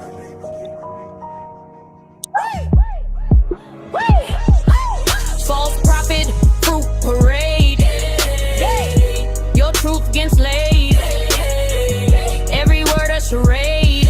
Games made, getting displayed. Off target, getting displayed. Crowds dismayed. Every move you betray, delayed. Time to fade. You just a shade. Mushroom cloud, split atoms with the syllables I spray. Bitch, get in the kitchen, go fold some clothes. Ain't a laundry day. I'm a chessboard king, you just a pawn in decay. Step to me, that's a gamble. Vegas odds don't play. A spirit missing rhythm like a clock with no tick. My mind is like a Rubik's cube, solved every color, every click. Your live stream still expired, smelling sour like milk. While mine weave fine threads, designer crafted silk. You wanna be a man, that's plagiarism, a crime. I'm taking out the trash, call it your prime, but it's mine. I'm the blueprint, the architect, the code in the matrix. You're the glitch in the system, a bug that's outdated, most hated. We can leave this shit alone, or it can continue. It's all on you. And one last thing. Fuck you! Respectfully!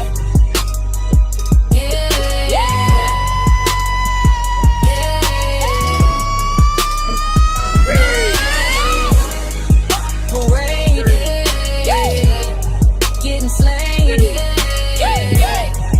charade, getting displayed, getting sprayed, crowds dismayed, betrayed, delayed, fade, shade.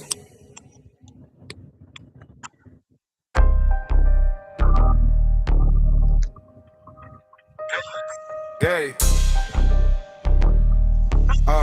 Don't drink, don't fly. Don't drink that water out the Mississippi. I heard that shit get filthy, filthy. You know what I'm talking about? Do it, do it, do it then. You know what I'm talking about? Do it, do it, do it then. Yeah. Don't eat that fish out the Mississippi. I heard that shit get filthy, filthy. You know what I'm talking about? Do it, do it, do it then. You know what I'm talking about? Do it, do it, do it then. It's real dirty, man. This shit is so serious right now. He's looking at me fearing this right now. All that hating shit, nigga, that's gon' stop now. This ain't the 90s, you niggas way behind me. In the LA Burgundy is where you find me. Diamonds out the window, getting dough, pimping hoes, nigga, that's what I've been on. You ain't in my zone and stay away from me, Holmes, cause I'll flash the chrome right there in your face and leave your ass with a fuck face in a cold case. You niggas stuck, dog. I throw your ass in the Mississippi, yeah, nigga, it gets grimy and real filthy.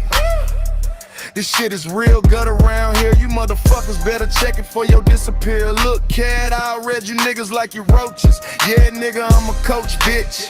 And I got hoes on the team to get paper. Get it for them. Drink that water out in Mississippi. I heard that shit get filthy, filthy. You know what I'm talking about? Do it, do it, do it then. You know what I'm talking about? Do it, do it, do it then. Yeah, don't eat that fish out the Mississippi. I heard that shit get filthy, filthy. You know what I'm talking about?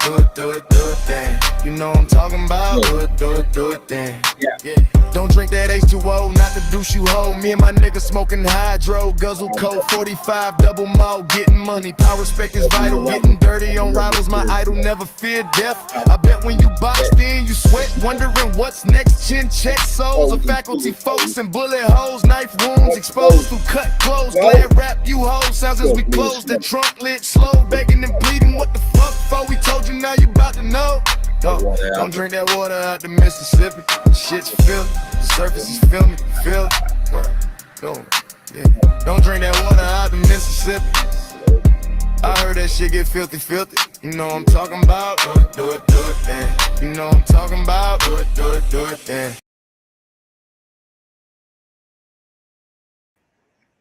You know what I'm talking about? Do it, then. You know what I'm talking about? Do it, then.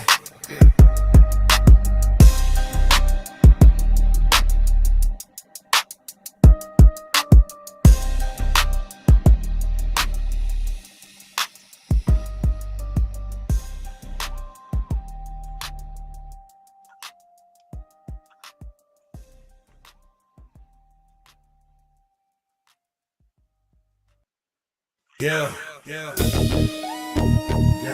Gangster. Nah, the faculty don't really be coming gangster though. But I need you to peep me though. It's about that dough, boy, it's about that dough. Get it down that quick, you can't swim. Drown that bitch. Hit the town from overseas with keys. 30 flip, got to get chills. Ramada room 106. Ducking dead, super bad bitches sucking dick. Not them niggas you wanna be fucking with. Fuck that buster shit. We on some hustle shit. Faculty clear. I'm in the total domination. Worldwide faculty corporation, organized nation. Shaking your foundation. My clique stay laced. Keep the taste for the big face. And lead a scene with no trace. Tap him 2 times in the sternum, but 1 in his head. I heard him.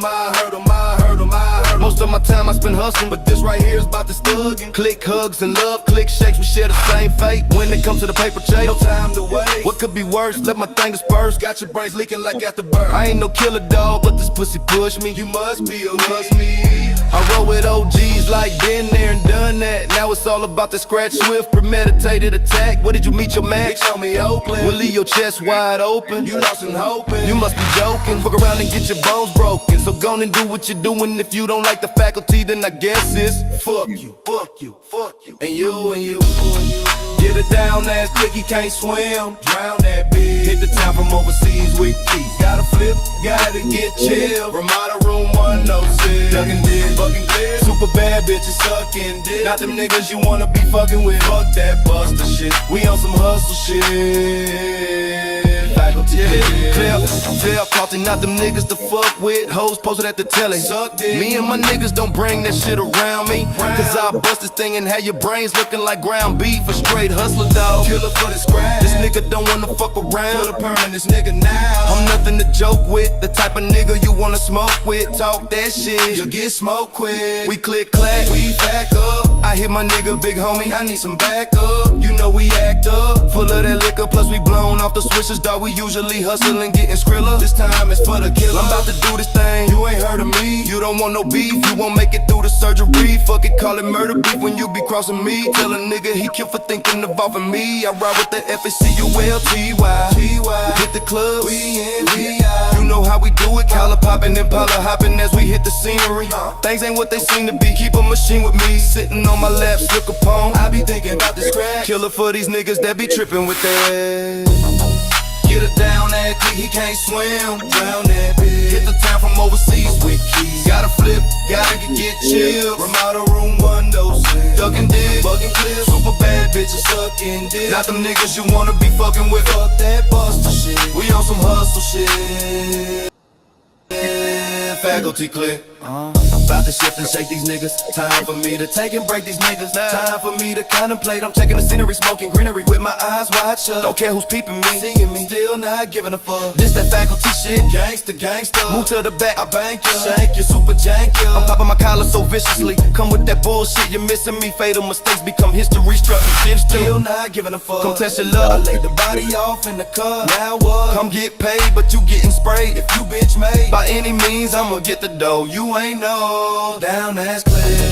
Get a down ass nigga, you can't swim. Drown that bitch. Hit the town from overseas with keys. Gotta flip, gotta get chills. From out of room on those ducking dick. Fucking clear. Super bad bitches sucking dick. Not them niggas you wanna be fucking with up that buster shit. We on some hustle shit. Faculty clear.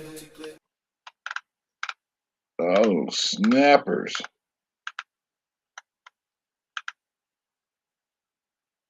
Oh, really?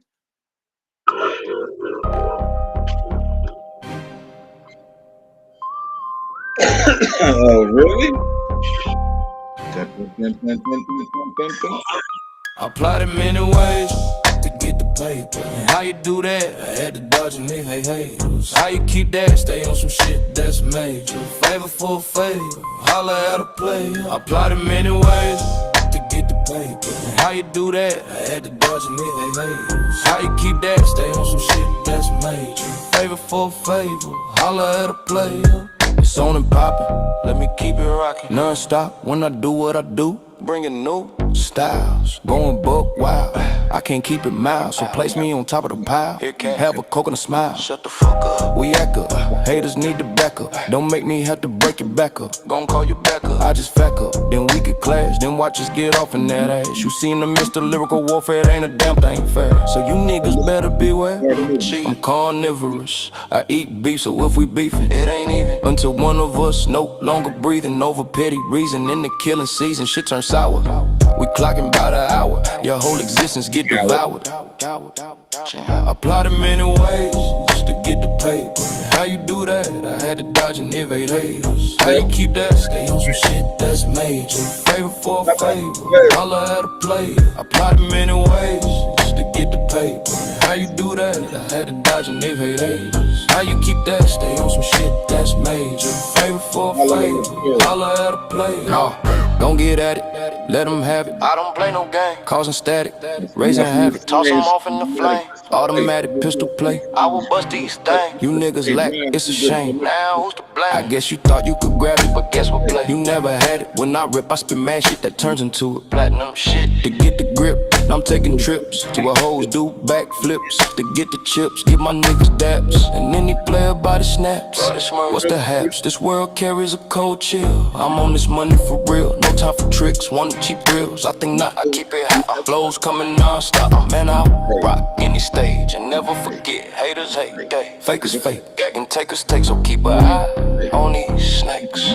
Keep an eye on these snakes. I plotted many ways to get the paper. How you do that? I had to dodge and evade haters. How you keep that? Stay on some shit that's major.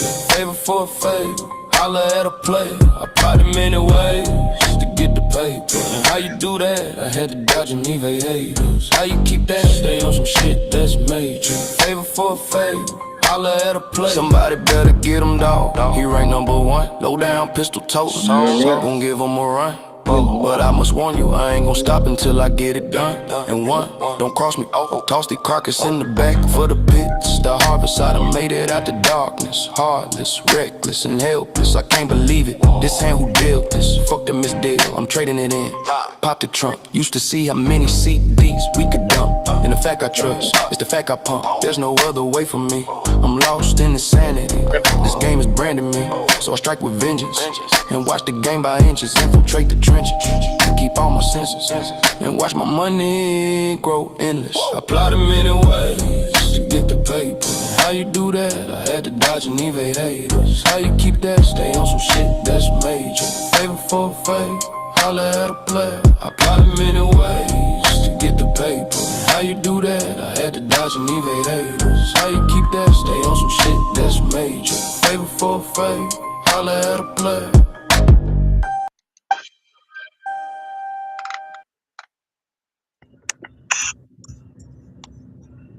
What? What? What, nigga Roach? What do you mean, what? What you want to hear, nigga Roach? Make love is what I do. Oh, Lord. Or shadows in sunlight. Oh, Lord.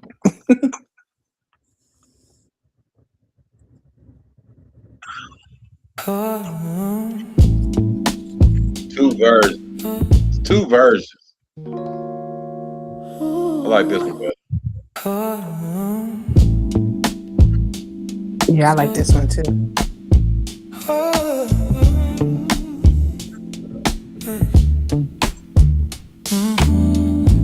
Moonlight dripping on the floor. Hearts racing, wanting more. Skin on skin like ocean waves, tangled in the heat we crave. Yeah. Love making is what I do. A rhythm, a spark, electric two hands collide. The night breaks through. Love making, yeah, it's what I do. Curtains swaying slow and sweet. Our shadows dance where time won't meet. Breathless whispers fill the air. Every move, no moment spare. I feel your pulse, it matches mine. Every second bends the line. Love making is what I do. A rhythm, a spark, the lands collide. The night breaks through. Oh, love making, yeah, it's what I do. You. Ooh, your touch, it's a melody. I sing a song that only passion brings. Oh, the world fades, just me and you. Love making is all we do. Your eyes burn like a velvet flame. A quiet storm whispering my name. Fingers tracing slow as time. Your breath is music, sobs divine. The night is endless, the air so sweet. Our hearts in rhythm, every beat. Making love like the world don't turn. Skin on skin where the fire burns. Making love in the dark we glow. A language only our hearts know.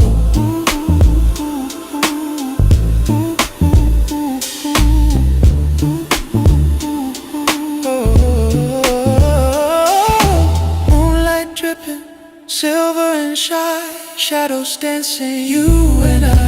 Every touch a gentle spark, loving loud inside the dark. The stars are falling, we pull them near. Every sigh erases fear. Making love like the world don't turn. Skin on skin where the fire burns. Making love in the dark we glow. A language only our hearts know.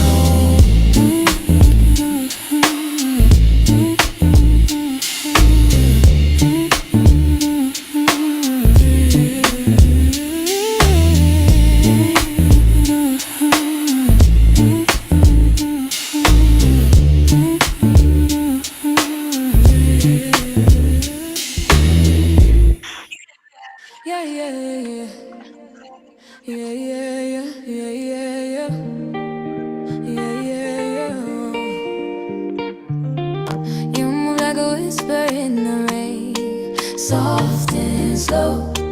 I can't explain.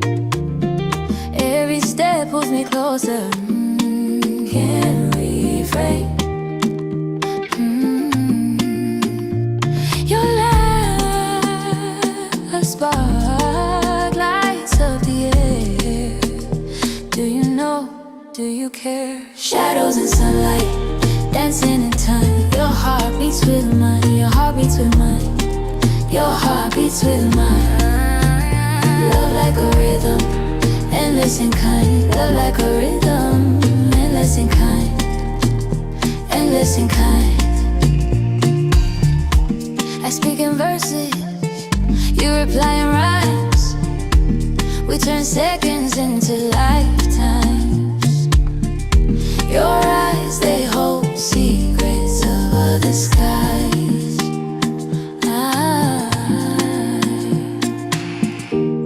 Do you see the way stars leaning to hear us? Do you feel the world spin just to be near us? Shadows and sunlight, dancing in time. Your heart beats with mine. Your heart beats with mine. Your heart beats with mine. Love like a rhythm, endless and kind. Love like a rhythm, endless and kind. Endless and kind.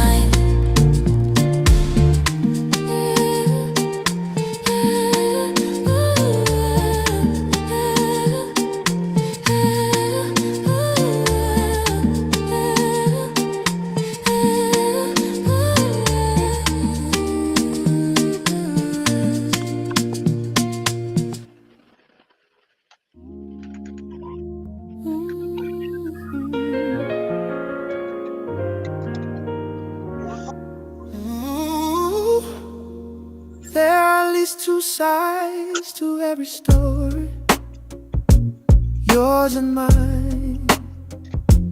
Ours and theirs isn't hers. You say you never meant to blur the borders. I say I never raised my voice. We argue over every single corner of a choice we can't avoid. If every truth keeps twisting in the telling, then in all this rewinding, all this trying, someone's always lying. Every word reshapes the same old ending. Then in all this rewinding, all this fighting, someone's always lying. You circle back to something said last winter. I swear it slipped right out my head. You call it proof, I call it splinters, little shards we never share. You keep your facts like folded legal letters. I keep my feelings in a pile. We take turns playing who remembers better, till we both forget the why. If every truth keeps twisting in the telling, yeah, then in all this rewinding, all this trying, someone's always lying. Every word reshapes the same old ending. Then in all this rewinding, all this fighting, someone's always lying. Maybe it's the fear that makes us edit. Maybe it's the hurt that has a line. Maybe we're just bad at saying I did it, so we underline the other side. Keeps twisting in that side.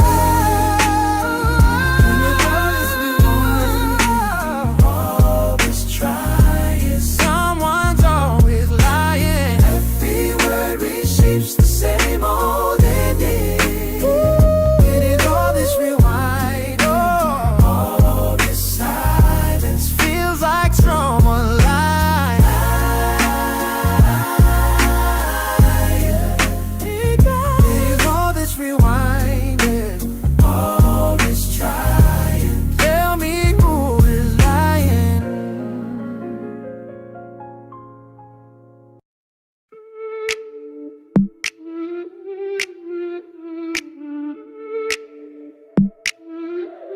Huh? She got a glow, moonlight dripping on the skin. Chocolate silk, the universe tucked within it. Every step a sonnet, every word a hymn. Her laugh a melody, my world starts to spin. He got a fire, and but eyes that never fade. Shoulders broad, holding burdens life has made. Voice of velvet thunder, steady in the shade. With him I'm safe like a house love is laid. We enter the twine, like roots beneath the ground. Two hearts beating in the same profound sound. No need to search, no need to roam. With your love, I found my home. Her dreams paint murals on the night sky's face. Every glance she throws a masterpiece in space. She ain't a diamond, nah, she the whole mind. queen of my life and the crown's divine. His strength is steady, like rivers carved in stone. You're soft enough to make the wild feel at home. He ain't a star, nah, he's the whole sky. King of my heart, where the love can't die. Every wound healed by the touch, the word. Every doubt silenced by the truth we heard. Through storms and droughts, we stand, we thrive. This love eternal, it's alive, alive.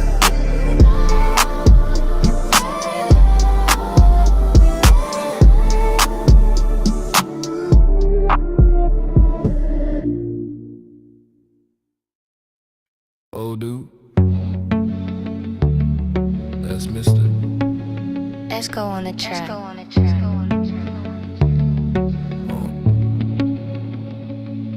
If your peace depend on everything going right, one small crack in the plan and you're shaking all night. White knuckles on the steering wheel, trying to bend the road. Calling that comfort when it's really control. I'm learning to be steady in uncertainty. Heart still humming while the storm rolls over me. If it bends, let it bend, let the old scripts go. That's not peace, that's control.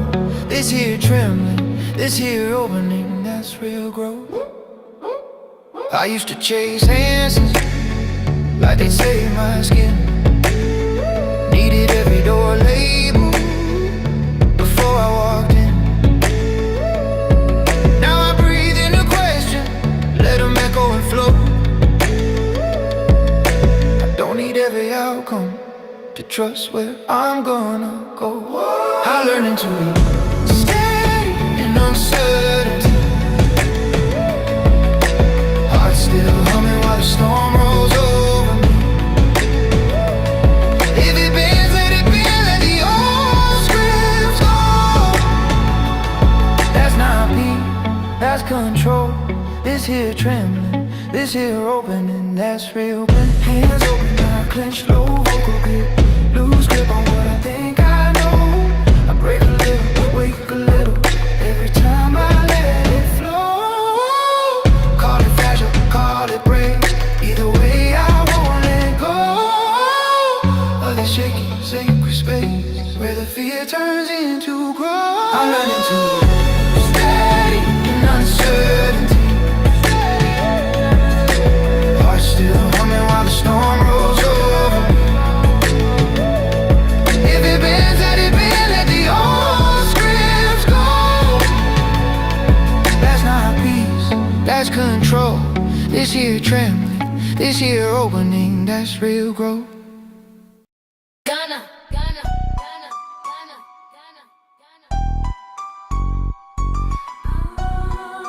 DL Breeze on the beat. Come on, you scroll past everyone is signed. Laugh it off, call it doing fine. Coffee cold on your crooked desk. World on fire, you just need a rest. You scroll, you blink, cold years to slip. Head down in headlines, heart out of sync, you joke. I'm fine, your coffee's cold. You missed the moment, chasing the goal. To be unaware of the times, presented to the eyes. A mistake you can't afford is a gamble with your life. You say I don't wanna know, but the wave is at your door. To be unaware of the times is a cost you can't ignore. Inbox red, but you mute the sound. Talking big with your head in the clouds. Weather changes while you're turned away. Storms already on your street today. Your mama call, you let it ring. Type call you later, then change the thing. Your kid just danced in socks untied. You caught it sideways, forgot to smile. To be unaware of the times, presented to the eyes. A mistake you can't afford is a gamble with your life. You say I don't wanna know, but the wave is at your door. To be unaware of the times is a cost you can't ignore. Look up just once, let it hit you. Let it hit you. Oh, truth hurts, so what? It'll save you before it breaks you. What if this day is all you get? Would you still hurry or taste it? Yeah. You scroll past another headline. You Mute the sirens in your head. Change the channel on the chaos. Say you'll deal with it instead someday. Friends are shouting from the shoreline. You still laughing in the tide. Building castles out of deadlines. Like the water's on your side, yeah. Beyond unaware of the times. Presented to the eyes. A mistake you can't afford is a gamble with your life. You say I don't wanna know, but the wave is at your door. To being nowhere other times is a cost you can't ignore. The signs of the times all around you, but you can't see it, huh? Unable to see with your two eyes and a calcified pineal gland. Wake up. This wholesale hoe gonna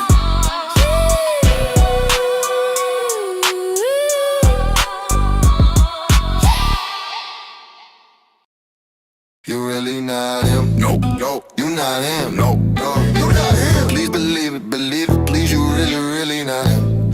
You really not him? No, no. You not him? Please believe it, please. You really not. Talk big online, in person you quiet. All that talk turn tiny when it's time to apply. Whole crew styrofoam, melt when the heat hit. Tryna wear a crown, can't even keep a bitch. Calling for a life that you can't afford.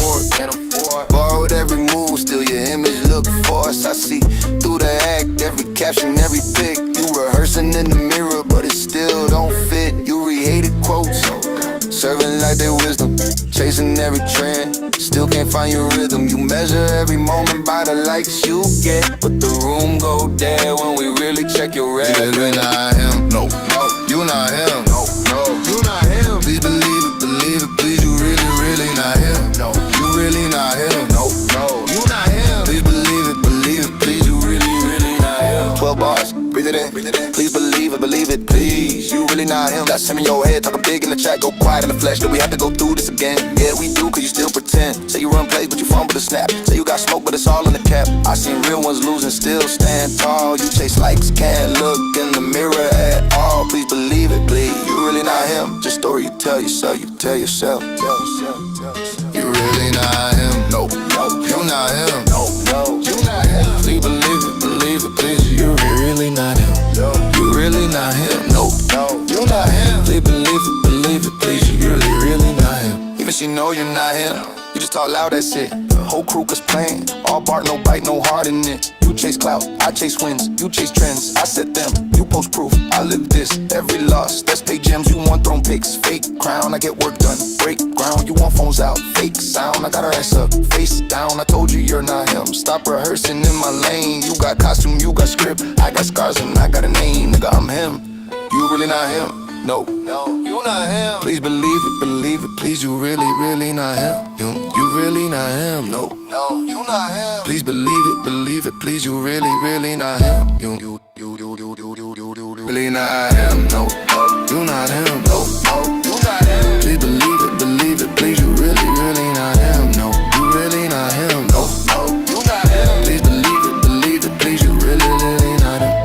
No, no, you not him.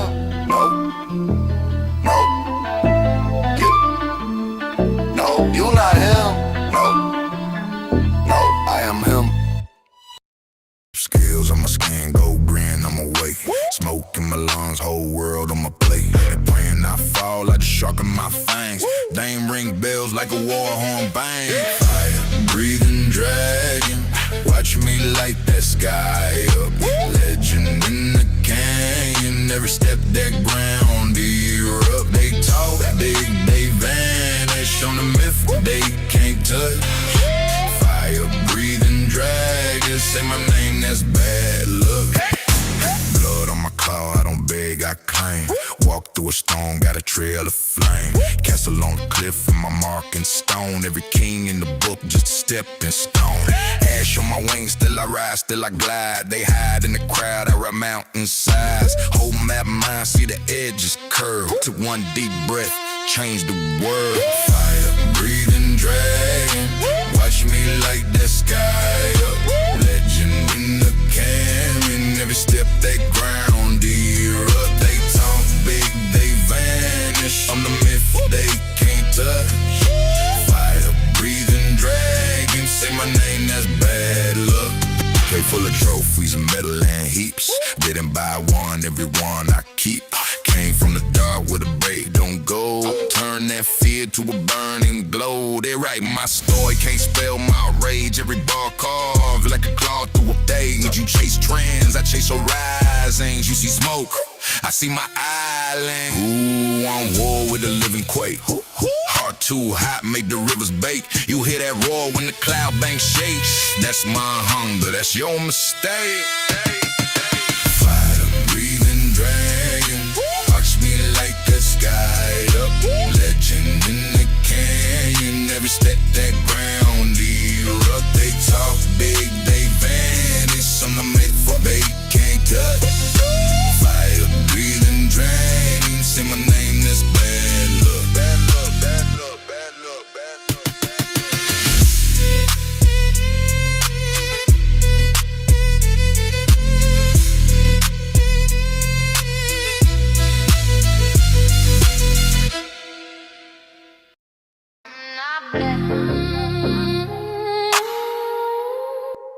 I'm not blessed.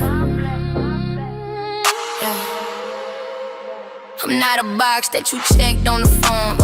Ain't not a label your granddaddy wore. They drew lines in the sand, said pick a side, but the tide came in. Now the chalk won't dry.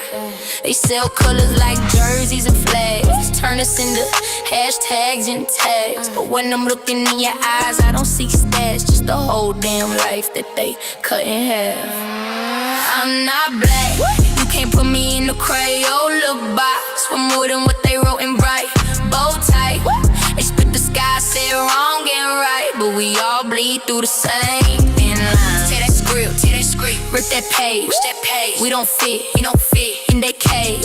From not black and you're now white, with a story that they couldn't quite define. Family tree got roots in the east and the west. Got cousins who pray, cousins who protest. They keep asking, so what are you? Like a test, like a scanner at a store trying to guess my flesh. I seen kids pick teams by shade before they even learn each other's names. That's the trick, get us fighting in the dark so we never see who's holding all the chains. I'm not black, you can't put me in the Crayola box. For more than what they wrote in bright bow tie. They split the sky, said wrong and right, but we all bleed through the same thin lines. Tear that script, rip that page. We don't fit in that cage. I'm not black and you're not white. Wait, a story that they couldn't quite define. Who profits when we're busy picking sides? Who cashes in on every little device? Step back, see the picture from above. It's just power dressing up as love. I'm not black, you can't put me in the Crayola box. With more than what they wrote in bright bow tie.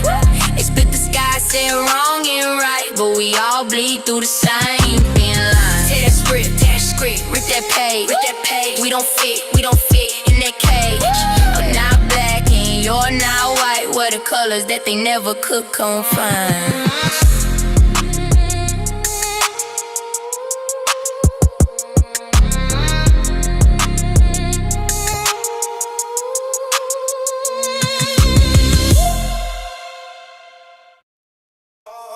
Oh, dude. Yeah. Remind me, mister. Let's go on the track. They flood the block with sugar. Yeah. Call it love in a bright red can. Doctor say pressure too high, my brother. But the corner got a 2-for-1 plan. They lace off school to sirens. Yeah, mad with those cameras on the keys. Guidance counselor juggling 30 broken storms. Yeah, meanwhile, prisons beating on beds. They said it's beer on the radio. Same crew chain, same dead screw. Tell a young empress she only worth a shake. Tell a young king he only worth a pill. There's a math in the backroom legend. Every life just a line of squeeze. Talking market stamped on our faces. Low map mark, take what you please. Poison pushes in designer suits. Smile while with that clean white teeth. Demonic schemes in the ballroom hole. Turn our babies into banner sheets. American genocide. They dress it up nice. New Orleans jills ain't nice. We numbers, we ain't your price. We calling out your American genocide. We calling out your American genocide. We calling out your American genocide.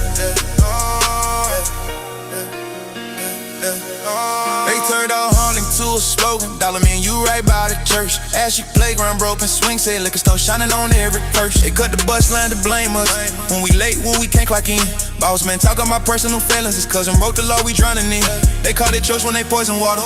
Call it order when they flood our streets. Send more guns where the books are missing in. That's why we fight just to eat. They buy a culture, sell it back, hollow paint our plane, that's a fashion trend. But the zip codes with the softest sauce still decide how I score in. Poison pushers in designer suits. Swear out with they clean white teeth. The money schemes in the ballroom hole. Turn our babies in the balance sheets. American genocide. They dress it all nice. Do all new pills ain't nice. We know when Joe Biden be calling out your American genocide. We calling out your American genocide. We calling out your American genocide. We know it's hard. My grandma kept the merch in the kitchen, quiet prayers over pipes and plans. She said, baby, read every label, they ain't feeding you, they feeding their plan. We playing greens in the cracks of the concrete. Ditch our sons out of green, out boast. Tell our daughter they crowns ain't class, cause they much more fire than me and you post. We study law like we study scripture. Court things go like holidays. It's they wage war on the way that we leave them. We wage love in 1,000 ways. From the march to the PTA meeting, from the cypher to the pastor mic. We 99s, we trace their money, try the shadows in the light. Into the boys and pushes in the sign and suits. Smile while wear that clean white team. The money schemes in the ballroom room. Tell our babies in the balance sheets.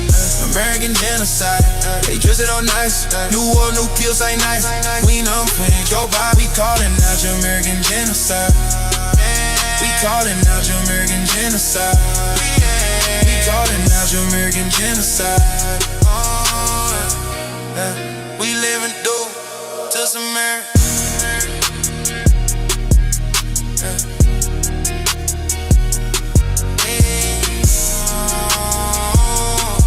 We live and do this American genocide.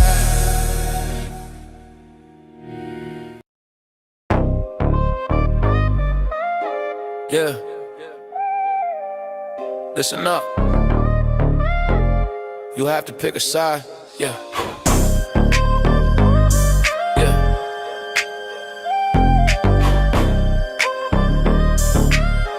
Yeah. Yeah. They profit when we're boxed in, color coded. Scroll wars, broke floors, mine's corroded. Got you barking at your neighbor for a headline. Why they signing off the city for a deadline? Yeah. Same rent late, same fridge bare. Same bus route, same blank stare. Why you beefing with the mirror, letting them demons in? Same wound, same blade, different spin. Unified die, that's the bottom line. Either hold the line together or they cut the spine. You can fight me or you can fight the lie. Choose one, unify or die. Unify, die, hear the battle cry. Either build a bridge or we all run dry. You can hate your blood or you can hate the bind. Choose one, unify or die. They sell fear like it's candy in a glass jar. Feeding panic to the masses, playing a black card. Left, right, that's a puppet in a split suit. Real power sitting quiet in a rich room. You throw hands at your brother in the same trench. Same cough in your chest, the same bench. If the landlord love you both in the same way, you ain't rivals, you just victims on a layaway. Unified die, that's the bottom line. Either hold the line together or they cut the spine. You can fight me or you can fight the lie. Choose one, unify or die. Unify, die, hear the battle cry. Either build a bridge or we all run dry. You can hate your blood or you can hate the bind. Choose one, unify or die. Hands up, not for trends, for each other. Name one win, they ain't split us to cover. We all broke, they just changed the shade. Same storm, different rain on our face.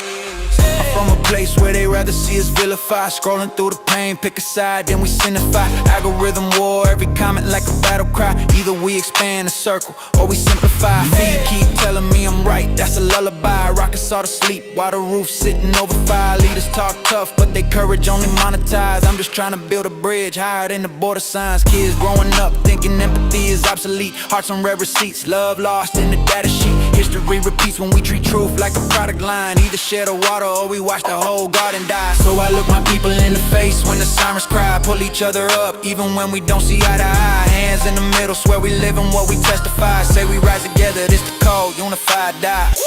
Unified die, that's the bottom line. Either hold the line together or they cut the spine. You can fight me or you can fight the lie. Choose one, unify or die. Unified die, hear the battle cry. Either build a bridge or we all run dry. You can hate your blood or you can hate the vine. Choose one, unify or die.